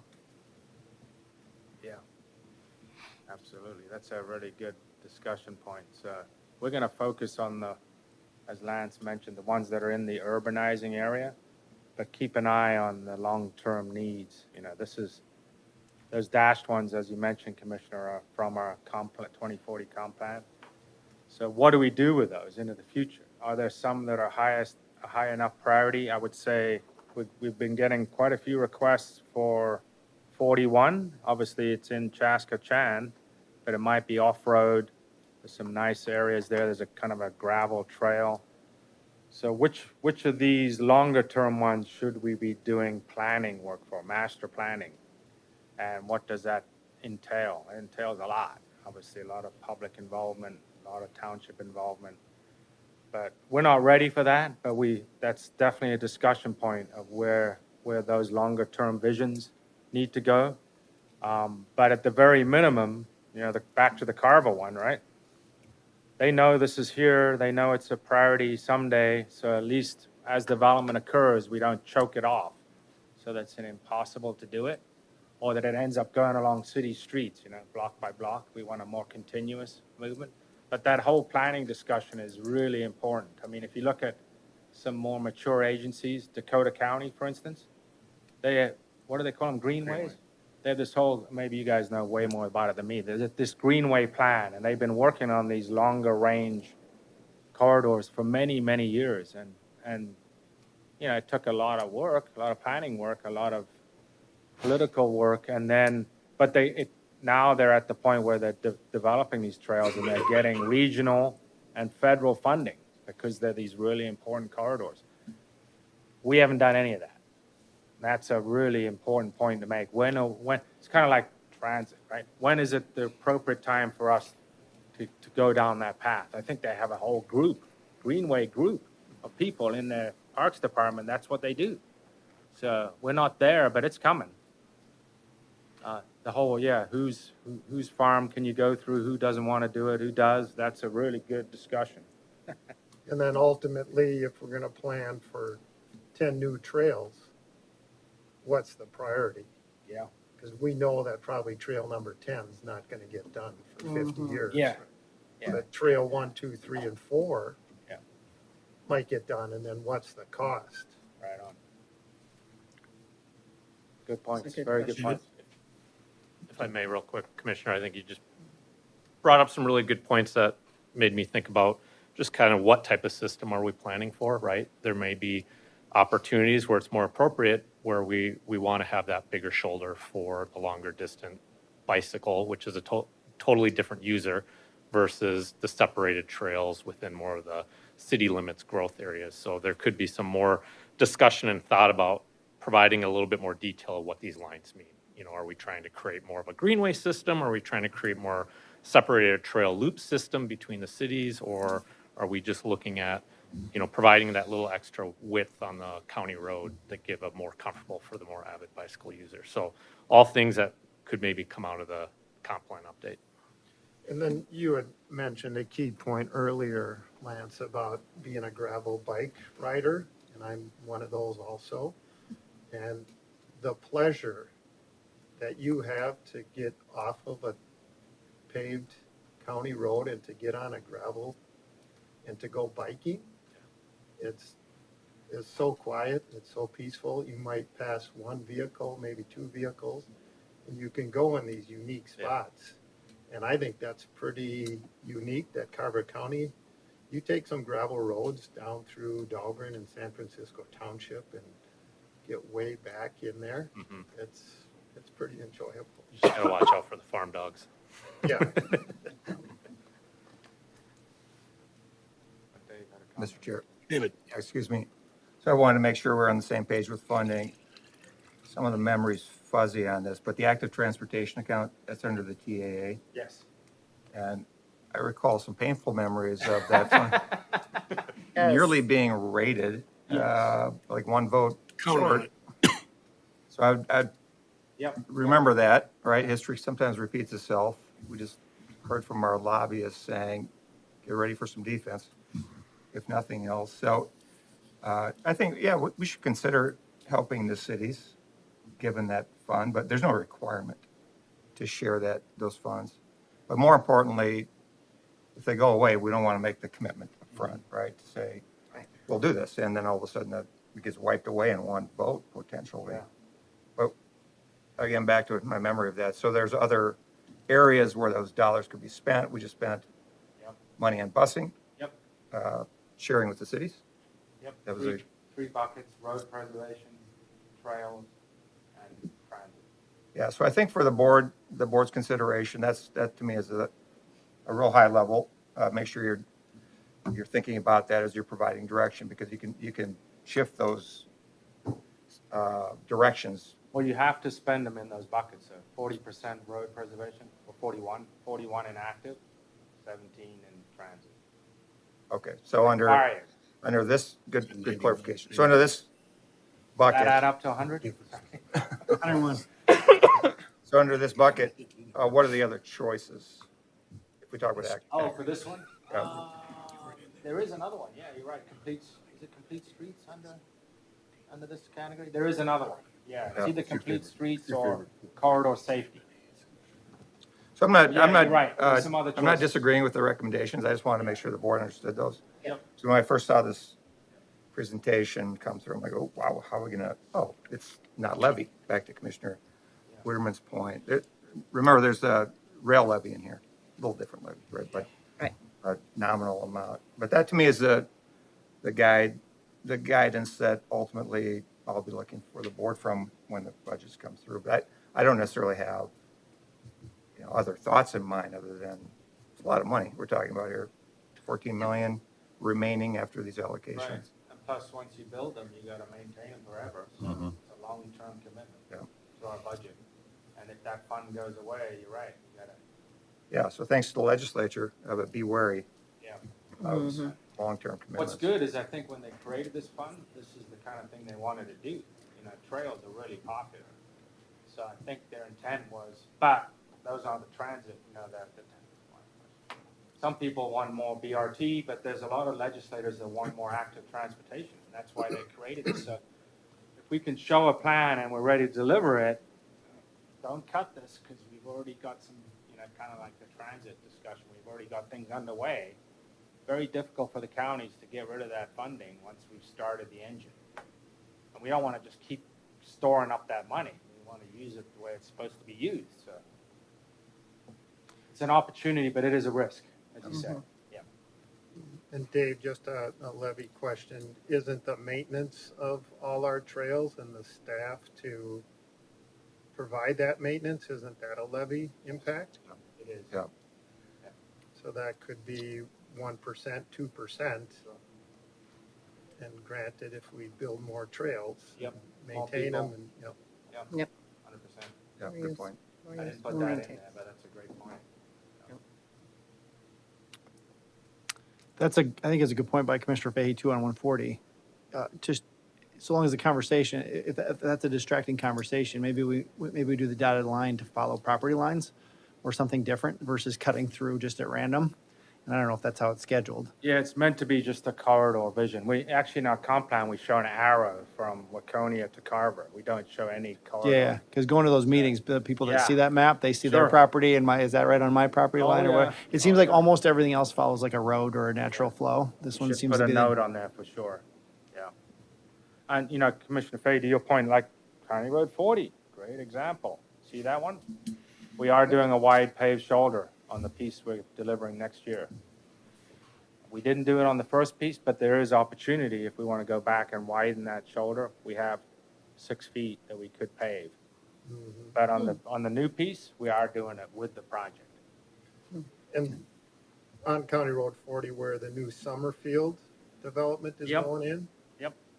I'm assuming that's really close to that dotted line that, Mm-hmm. No, it's the same. Yep. Yep. Yep. Oh, it's more the orange. So will that be a separated or on road? Yep. Good discussion.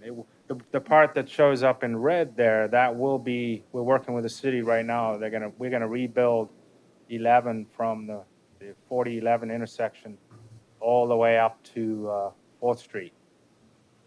They want to do that in 2027. and there'll be a roundabout there, correct? Roundabout there, and then expand the road to 4 lanes. So we're working on an agreement with the city right now for that, and that will include, obviously, trail. Yep, Alongside it. yes, off-road. A separate trail. One of the comments that also came up with, when Paul Moline and Jason and Kristen are doing their 2050 comp plan process is, at the end of their presentation, they talk about, real briefly about trails.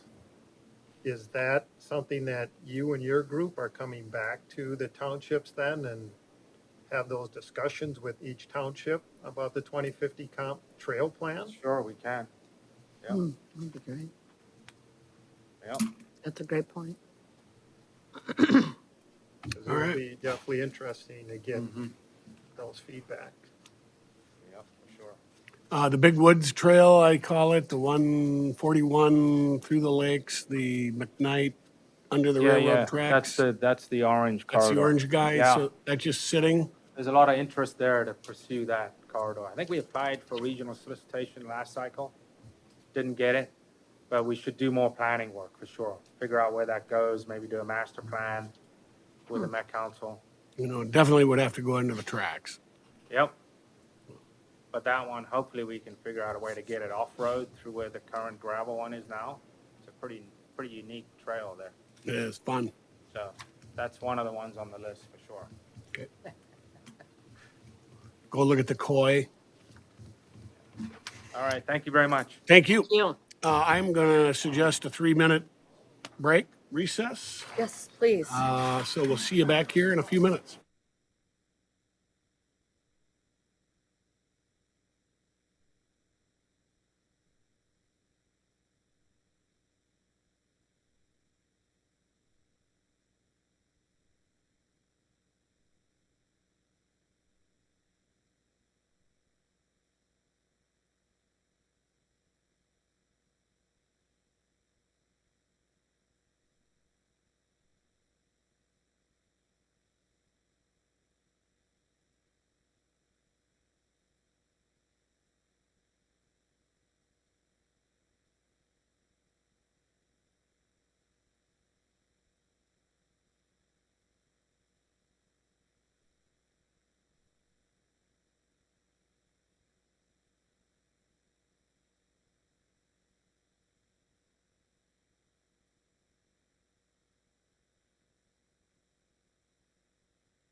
We have to traverse a great river to another meeting.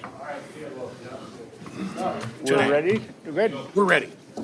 Well, Chair Workman, Commissioners, I appreciate this opportunity to be here. I was supposed to have a sidekick with me, you know, the infamous Commander Ben Baer. He was going to co-present with me on the project, especially the MOUD project that we're doing in the jail. But he had an opportunity to be at a must-attend meeting with the Sheriff's Association and the Minnesota Department of Corrections, along with several county jail administrators, to meet to discuss our upcoming rule issue that could have significant impact on jail operations. So I said, you need to be where you are. I'll get up here, but again, you're getting B Squad because it's obviously his program. So I might have to refer to my notes quite a bit as we go forward here.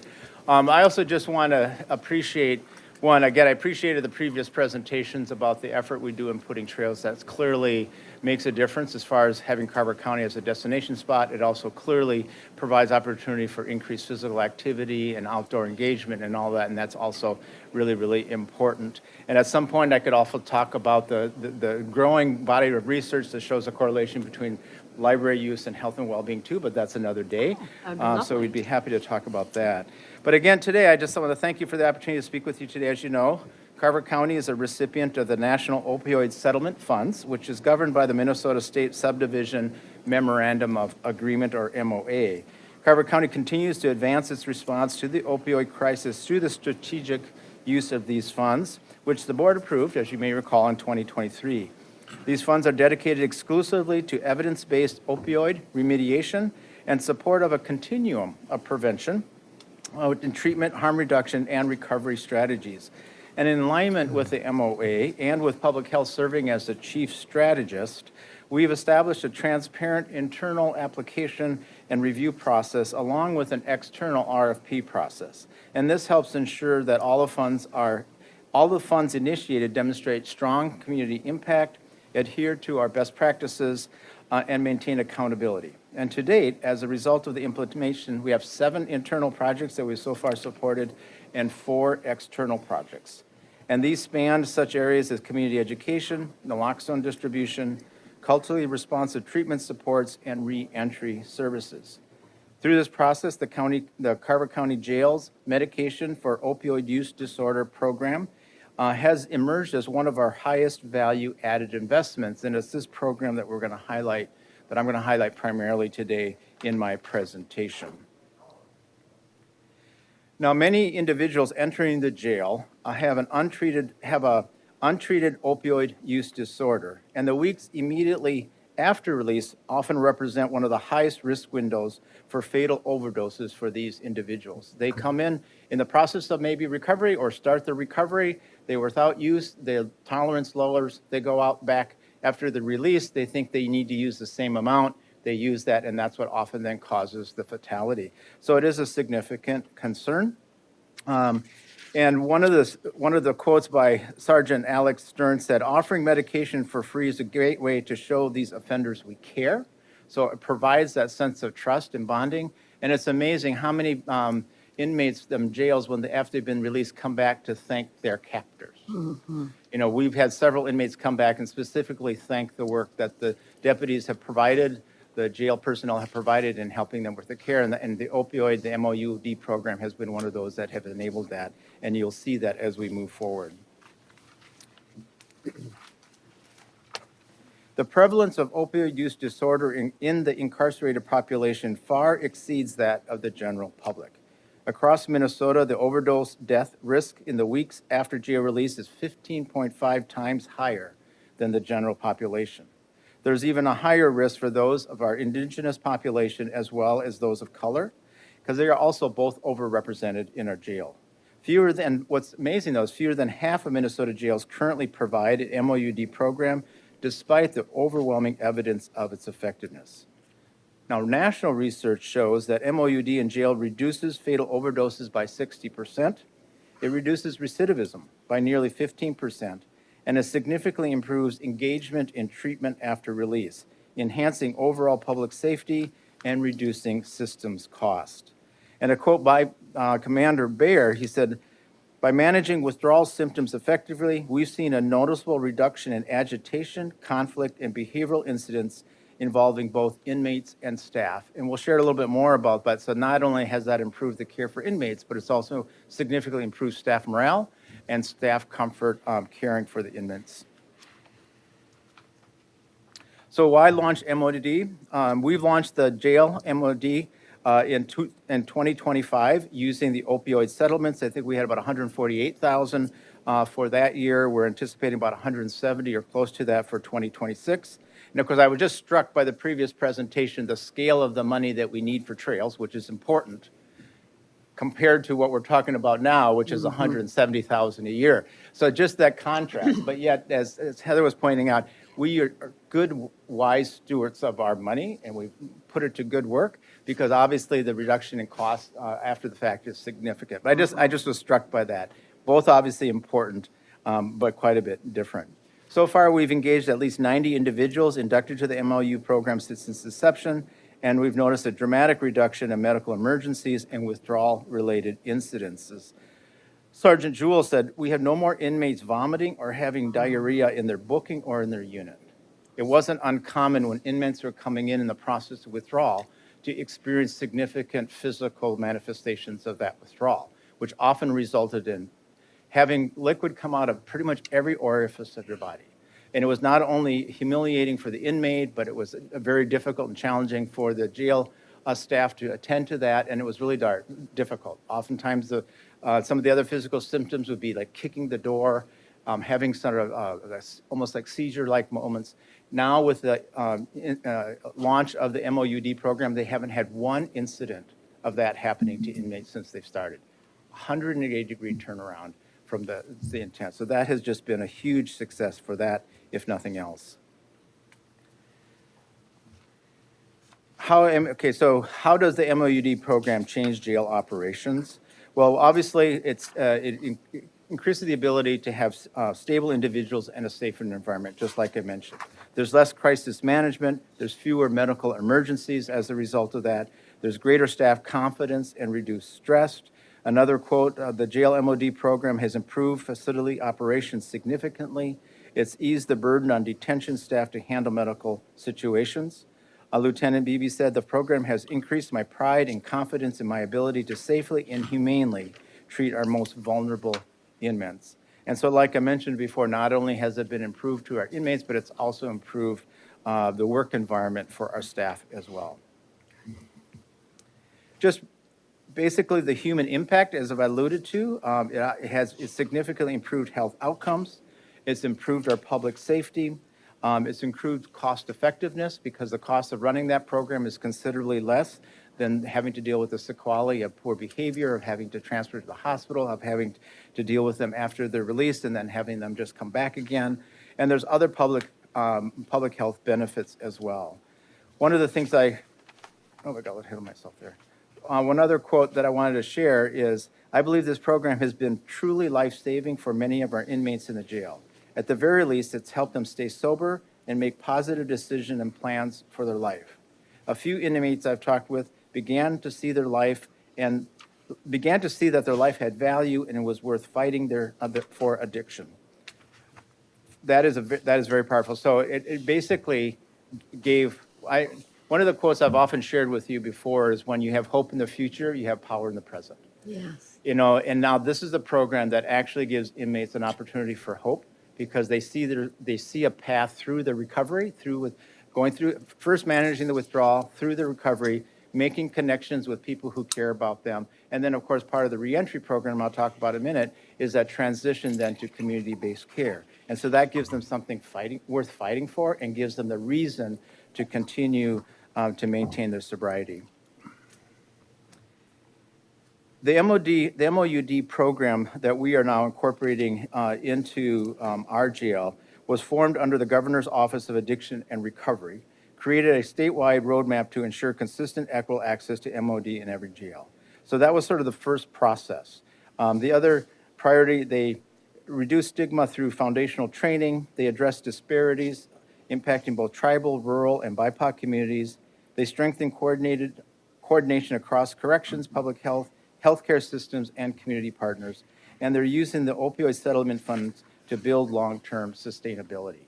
As you may recall, the purpose of the opioid funds is primarily to help us with proof of concept, to help build initial capacity, to fill in gaps of services where there might not be an alternative funding source, but it is not designed for necessarily long-term full funding of programs. We're fortunate to be able to have funded this program for 2 years. We're considering whether or not we'll need another third year to continue this program. But ultimately, we want to show that this program is worth the investment, and then we may need to seek other funding to support it long term. And that's part of the other reason why we're presenting to you today. What is the program? Well, one of the things that they incorporate into the MOUD is medication first model. Prior to MOUD, there wasn't necessary access to other medications that help the inmate go through the withdrawal process. So using medication-assisted therapy, which is another term often used, that has been vetted and it's improved and it's safe, helps the inmate transition from that withdrawal in a much more effective way. And there are a couple of things that were critical before setting up the program. Four components that were necessary. One, that they needed to build an internal implementation team. We are using an outside consultant who's an expert in this area. They're also working with Cass County to help us kind of adapt our internal processes to meet our needs. We've established partnerships with medical providers. We're contracting with a couple of vendors to help us with that process. They review and revise intake workflows, so they look at their process. Does it still apply? Do we need to modify that? We also look at other tools that we've used in the past, such as urine drug screenings. We also are using the prescription drug monitoring program, which is a way of looking at, have the inmate been on other medications before, so we can know about that. And then we provide foundational MOUD education to all staff. And it's amazing how people's perception on the use of MOUD has changed. Because there was a time, and still is with many people, it says, well, why would you use another kind of opioid-related medication to treat an opioid addiction? And so there was a real hesitancy. Are we just substituting one for the other? Well, the medications we use are significantly different, and they don't necessarily produce the high, but they reduce the negative impact of withdrawal. And so it allows for them to transition, and it also helps deal and reduce the negative symptoms that you would often experience during withdrawal. So the staff at the jail have had a 180-degree turnaround as a result of this program, and they're just and very appreciative of it. So once the foundation of it is put together, what are the various phases of the implementation of the medication first model? Well, first is to continue the MOUD that they may already be on treatment. So if they're already coming with that, how do we continue that process? Second, they continue the MOD, even if the urine drug screen anomalies, and this is where Ben would help me understand the uniqueness of that, so I'm kind of going through some of his notes. Then the third would be initiate MOUD on what's this cows assessment. So I thought, living in a farm community, so I thought maybe we just need to have an image of a cow, but that's not what it refers to, obviously. So cows refer to clinical opioid withdrawal scale. It's a way of measuring where they're at on the withdrawal process, and then it helps determine both the type and the amount of medication that needs to be applied so that it can safely help them through that withdrawal process. And then 4 is identify and treat newly recognized opioid use disorders beyond the intake. So when they're coming in, they may not have been evaluated, but through the screening and intake process, they discover that. And then also making effort to start planning for the reentry coordination on intake. So that often includes warm handoffs, medication supply, or a bridge of naloxone and also that resource linkage to support after they leave. And so that reentry, as I mentioned earlier, is the highest risk period for overdose, right? So we have to be really careful on how we're helping the inmate prepare for that reentry and transition back into the community. So effective MOUD programs plan for that reentry starting at the very beginning. So they start planting those seeds with the inmate from the very beginning, and that's part of their treatment. The core components include, like I mentioned, that warm handoff to the community MOUD treatment providers, a naloxone kit, so if they for some reason do use again, they would have that available, so to reduce the, reverse the issue from the opioids. They might be on other medications that they're being prescribed, so they would continue that, the other MOUD supply. Obviously, resource lists, so that could be housing, food, transportation, peer support is a big one. And then support for insurance reinstatement and appointment scheduling, so they would have the funding then to continue that care afterwards. A really powerful quote that was shared on this part is that, and I quote, "I have spoken with many inmates over the last year when monitoring them for MOUD administration. Almost all of them have said that they were so very appreciative that we can give them Suboxone, which is one of the medications of choice, to help their cravings and keep them on track. One person said they had been sober for 3 years, but then they fell on hard times and went back to old habits. With this program, they were able to get back on Suboxone, get their mind clear, and make healthy plans for the future and their family's future." And I think this quote really affirms that individuals stabilized during the incarceration period are more hopeful, communicative, and better prepared than for community reintegration. So what are some of the barriers that we've experienced in implementing this program or just across the community? One that's common on a lot of areas with substance use prevention and treatment and mental health treatment is stigma. So that's one of the concerns. There's also been concerns within the jail itself on workflow redesign. How do we now incorporate this? And it's actually made it considerably easier. What are some of the medical staffing gaps that are required? Variability across counties. As we mentioned, only 50% of jails in Minnesota are even currently incorporating MOUD. I think more and more will do it now when they're beginning to see the positive impact. And the need for culturally responsive practices. One quote that was shared is that hiring more healthcare staff has greatly eased the burden on detention staff. So we are having some more medical personnel to deal with both the medications, potential side effects, be there in order to respond to their medical needs. And then our experience showed that expanding the medical coverage and staffing can dramatically reduce these barriers and improve safety of our inmates and our staff. I alluded to that the funding request for the first year was what, $148,000. It's close to $170,000 for this current year, and that is covering both the supplemental medical coverage, so we have more medical staff available, program direction, the medication, the testing supplies, and then also the training and addressing vacant shift coverage for the staff as well. Going into a little bit more detail about that, what does the medical coverage specifically implies? It allows for extended hours. It also allows for more expansive withdrawal monitoring, timely MOUD initiation, and then safe medication administration. Again, another quote by Ben is that by managing withdrawal symptoms effectively, reduction in agitation, conflict, and behavior incidences involving both inmates and staff. So Carver County's corrections staff affirms that individuals stabilized during incarceration are more hopeful, communicative, and better prepared for community integration, like I mentioned before.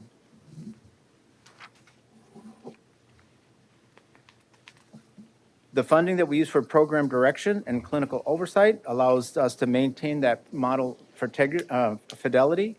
We are consulting with a person by the name of Erin Foss from Stratus Health, who is sort of a leading expert on this, and she's also the one that's working with Cass County, so that we can use best practices as we are providing this program to maximize our both efficiency and our effectiveness in the program. And so that helps us manage those clinical operations, monitor outcomes, ensure compliance, and then drive quality improvement. Funding from the opioids is also been used to support medication and testing supplies. Again, making sure we have a reliable access to the medication used for the MOUD program. Obviously, the additional screening materials, so the urine drug screen supplies, fentanyl test strips, and safe intake screening and ongoing treatment.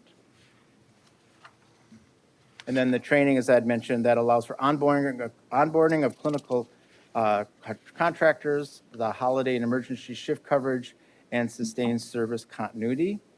And then Lieutenant Beebe was quoted by saying, "The program has increased my pride and confidence in our ability to safely and humanely treat our most vulnerable inmates."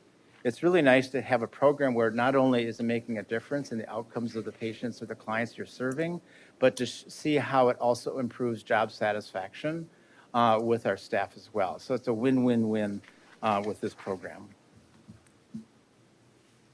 And just sort of starting to recap how the funding has been used, it allowed us to hire additional medical staff, transitioning medication administration from deputies to clinicians, dramatic reduction in medical crisis, and improved safety and morale. And this funding is a bridge to permanent, sustainable correctional healthcare systems. Our current and expected outcomes for the 2026, again, fewer medical emergencies, increased treatment initiation, lower behavioral incidences, better staff safety and morale, stronger reentry outcomes, and alignment with statewide MOUD standards. And then one of the quotes that says, an inmate stated that they had not been fully sober for 2 years, and they were hardly using when they were arrested or theft. Hardly was the term that they used. They had never tried Suboxone Hardly. and had only heard about it. They were prescribed it here and could not believe the difference it made for them. They said that they were able to get beyond the drug cravings and felt confident enough to reach out to family whom they had not talked to in months. They said that their mom had cried because she was so glad the inmate was alive and in a safe place. They made plans for mom to visit her while she was in jail. So here it's actually allowing for family reconciliation and hope for both the parents or other family members as well as the inmate themselves.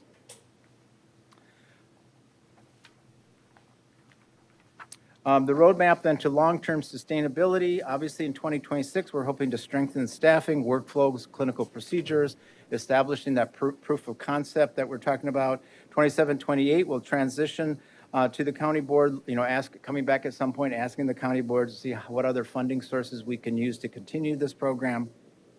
Because again, the first couple of years has been primarily startup capital and also serving as a proof of concept.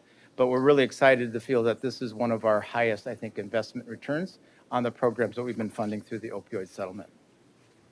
So cross-sector call to action, what does this mean? Again, we have a multi-sector integrated approach that enables us to have optimal outcomes for inmates and our community. We're coordinating across multiple systems, which include public health, behavioral health, chemical health, mental health providers, law enforcement, and policy leaders. Just some closing thoughts. The MOUD in jails we feel is essential, it's effective, and it's been transformative. Carver County's experience shows what is possible when settlement funds, evidence-based practice, and cross-sector partnerships come together, and we feel that this program is definitely one of our aces in our hand and one that is worth celebrating. We had an opportunity to present with Cass County at the first Opioid Settlement Strategy Summit.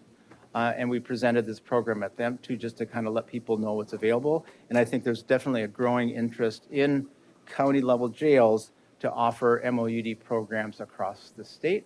And it's definitely something we could feel real proud about. So with that, I'll be happy to entertain any questions or comments that you may have. Well, thank you, Richard. Anybody have any questions? This sounds like good news. It is good news. Chair Workman, Colin, can you go back to the expected outcomes of 2026? I'm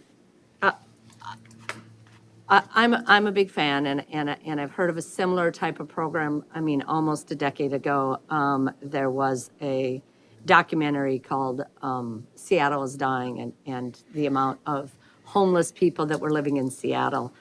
And there was a 100% correlation between homelessness and drug addiction. And they pivoted to a program similar to this in Rhode Island, which did what gets people dry and provides the medication that they need to have and provides that kind of tie back into the community. For me, I love these outcomes, but the outcomes that I'd really love us to see is, the reduced recidivism, because again, it's great that, we're serving our inmates and it's increasing morale, but if we can reduce crime when they are released back, that's upstream, that's a big deal. And also reducing overdose, because again, once many inmates who have been on overdose go back, that's a window of time that they overdose and die because of that. So, I'd like to think of some of those metrics that really tie back into the community and continue to keep this community a safe, reduce our crime and continue to keep our residents safe. So big fan of this program, lots of good metrics. And I appreciate the work. I appreciate the presentation. It would have been nice to have been here because I know he's doing a lot of this work, but you know, I understand. You know, everybody has to kind of prioritize and divide and conquer. But yes, thank you for sharing this, and this is hugely important work. Chair and Commissioner, again, Ben said, he assured me that I wasn't supposed to take it personally that he wasn't showing up. Nor will we. Nor will we. And two, I know that Aaron Foss is a big believer in outcomes. And so Yes. one of the other things that we helped support through the opioid settlement was the Guardian I can't remember. RFRT, which is a digitalized system of tracking inmate activity and staff activity. So hopefully that will allow us to also continue to do a better job of monitoring and getting the metrics within our own program. And then as I think more jails start incorporating this across the state, we'll be able to get better metrics as how it impacts recidivism and outcomes on a statewide basis. What we do know, as I shared earlier, that across the nation, there's been a 60% Huge. reduction Yep. in fatality as a result of this program and a 15% reduction in recidivism. We think that actually it's a much higher reduction in recidivism than that, especially when we see the level of engagement that the inmates have with that transition and a lot of trust and the willingness to continue. We even had one inmate say, well, can I stay in a little longer just to finish my treatment and get situated because you guys are the first people that really cared about me. That's amazing because not only then, and so this often sometimes serves as an entry point. You would think jails wouldn't have to be that, but for a certain segment of our population, they sometimes are our first entry point where they can get some comprehensive quality care that helps them with reentry to be contributing members of society again and reduce the recidivism of coming back and causing more harm. So we're hopeful about that. But yes, that is top priority is how can we do a better job of evaluating and using that to inform our practice. And when I joined this commission, people talked about recidivism. I can't even say the word. I didn't know what they were talking about. Sorry. I'm sorry, Mark. Can you define what that means for people, for our listening and viewing audience? Yeah, well, it can be used actually in two different ways in this instance. One is recidivism back to using drugs. Right. Okay, so Right.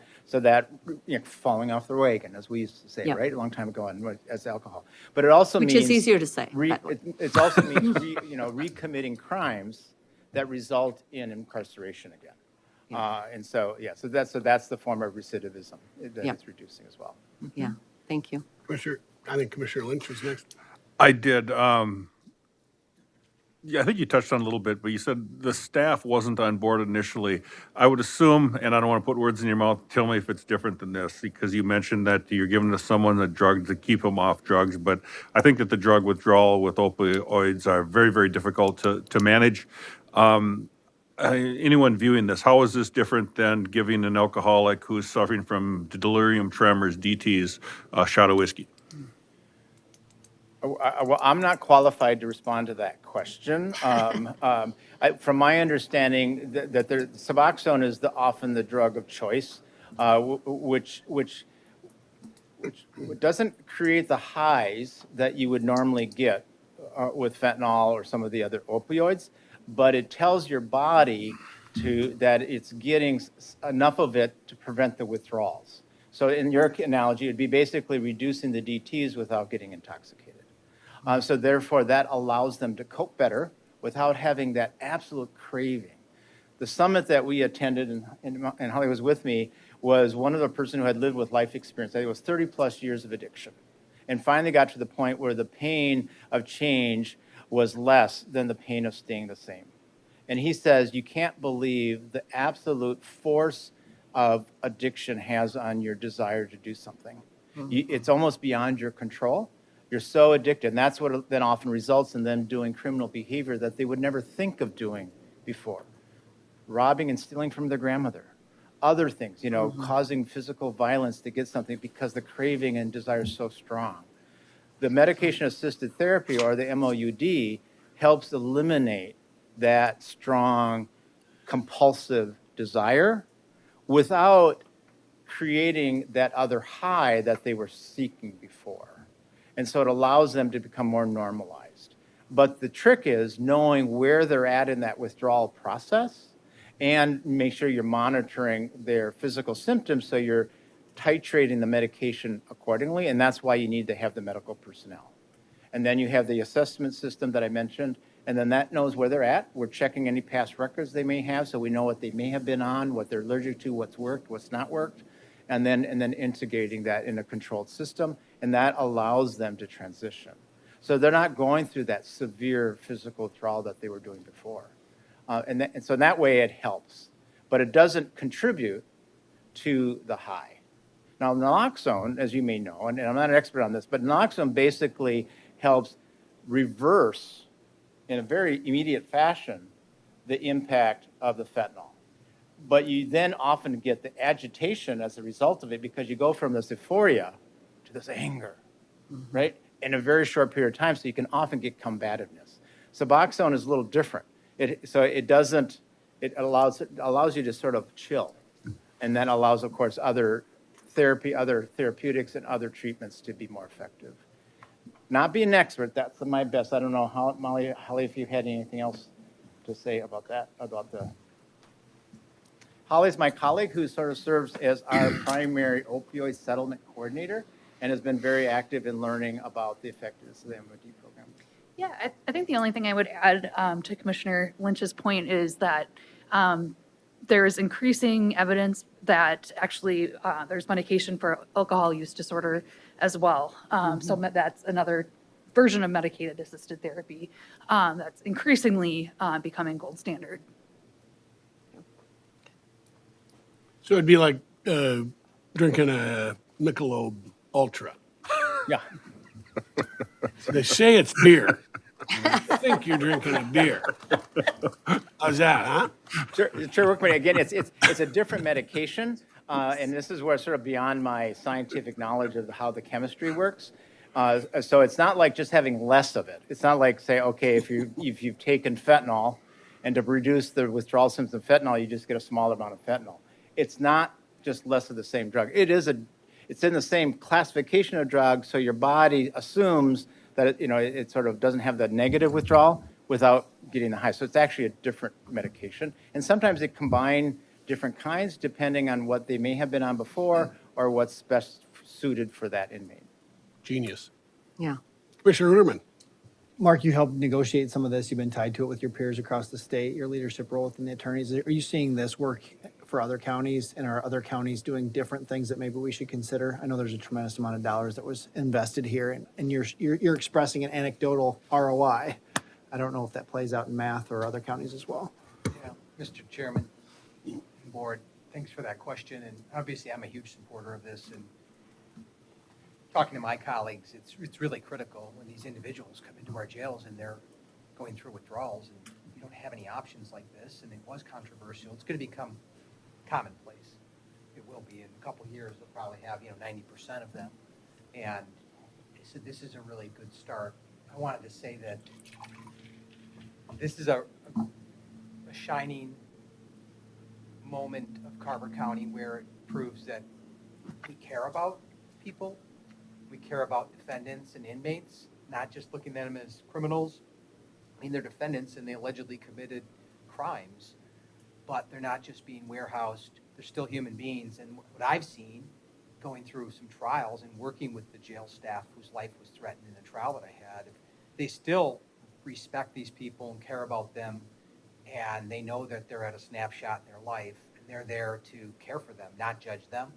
And so it's a real compliment to them and to the rest of the staff that's making this work. And then going to what you suggested, Chairman Workman, about reduction to overdose deaths.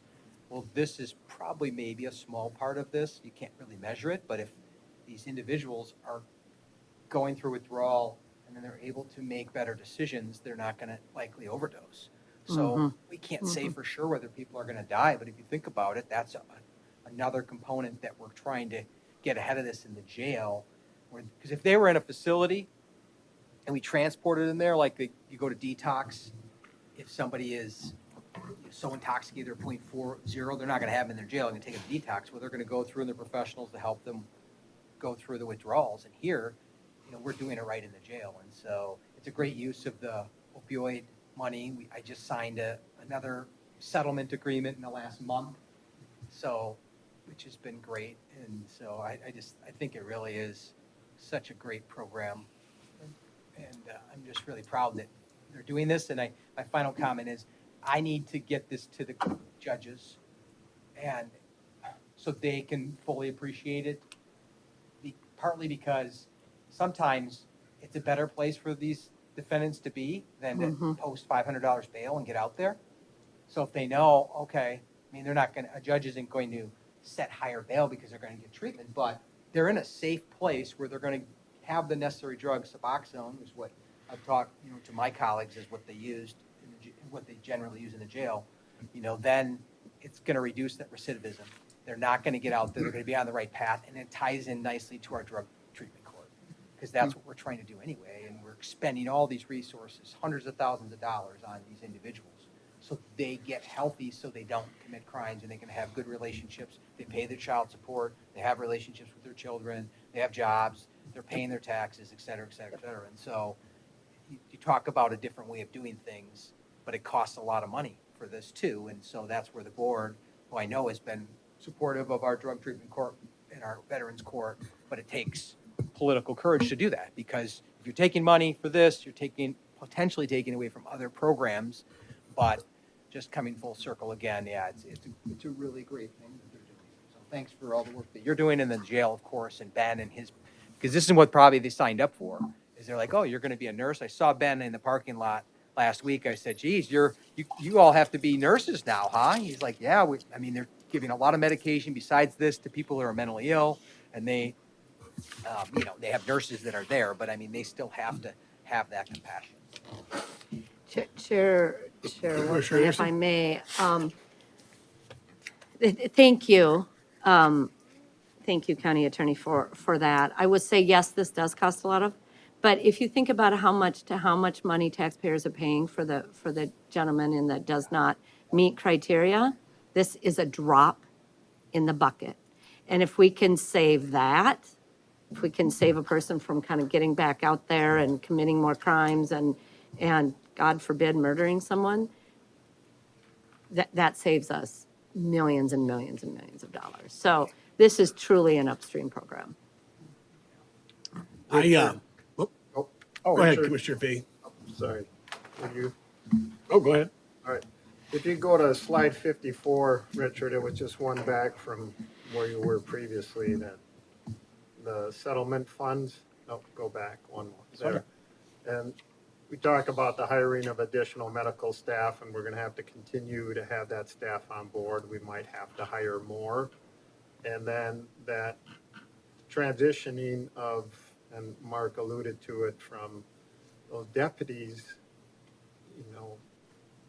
becoming nurses, or that was just kind of an eye-opener for me, and their roles and responsibilities, and how do we manage all that, and ultimately, how does it go forward? And to Mark's point, it gets to a levy percentage.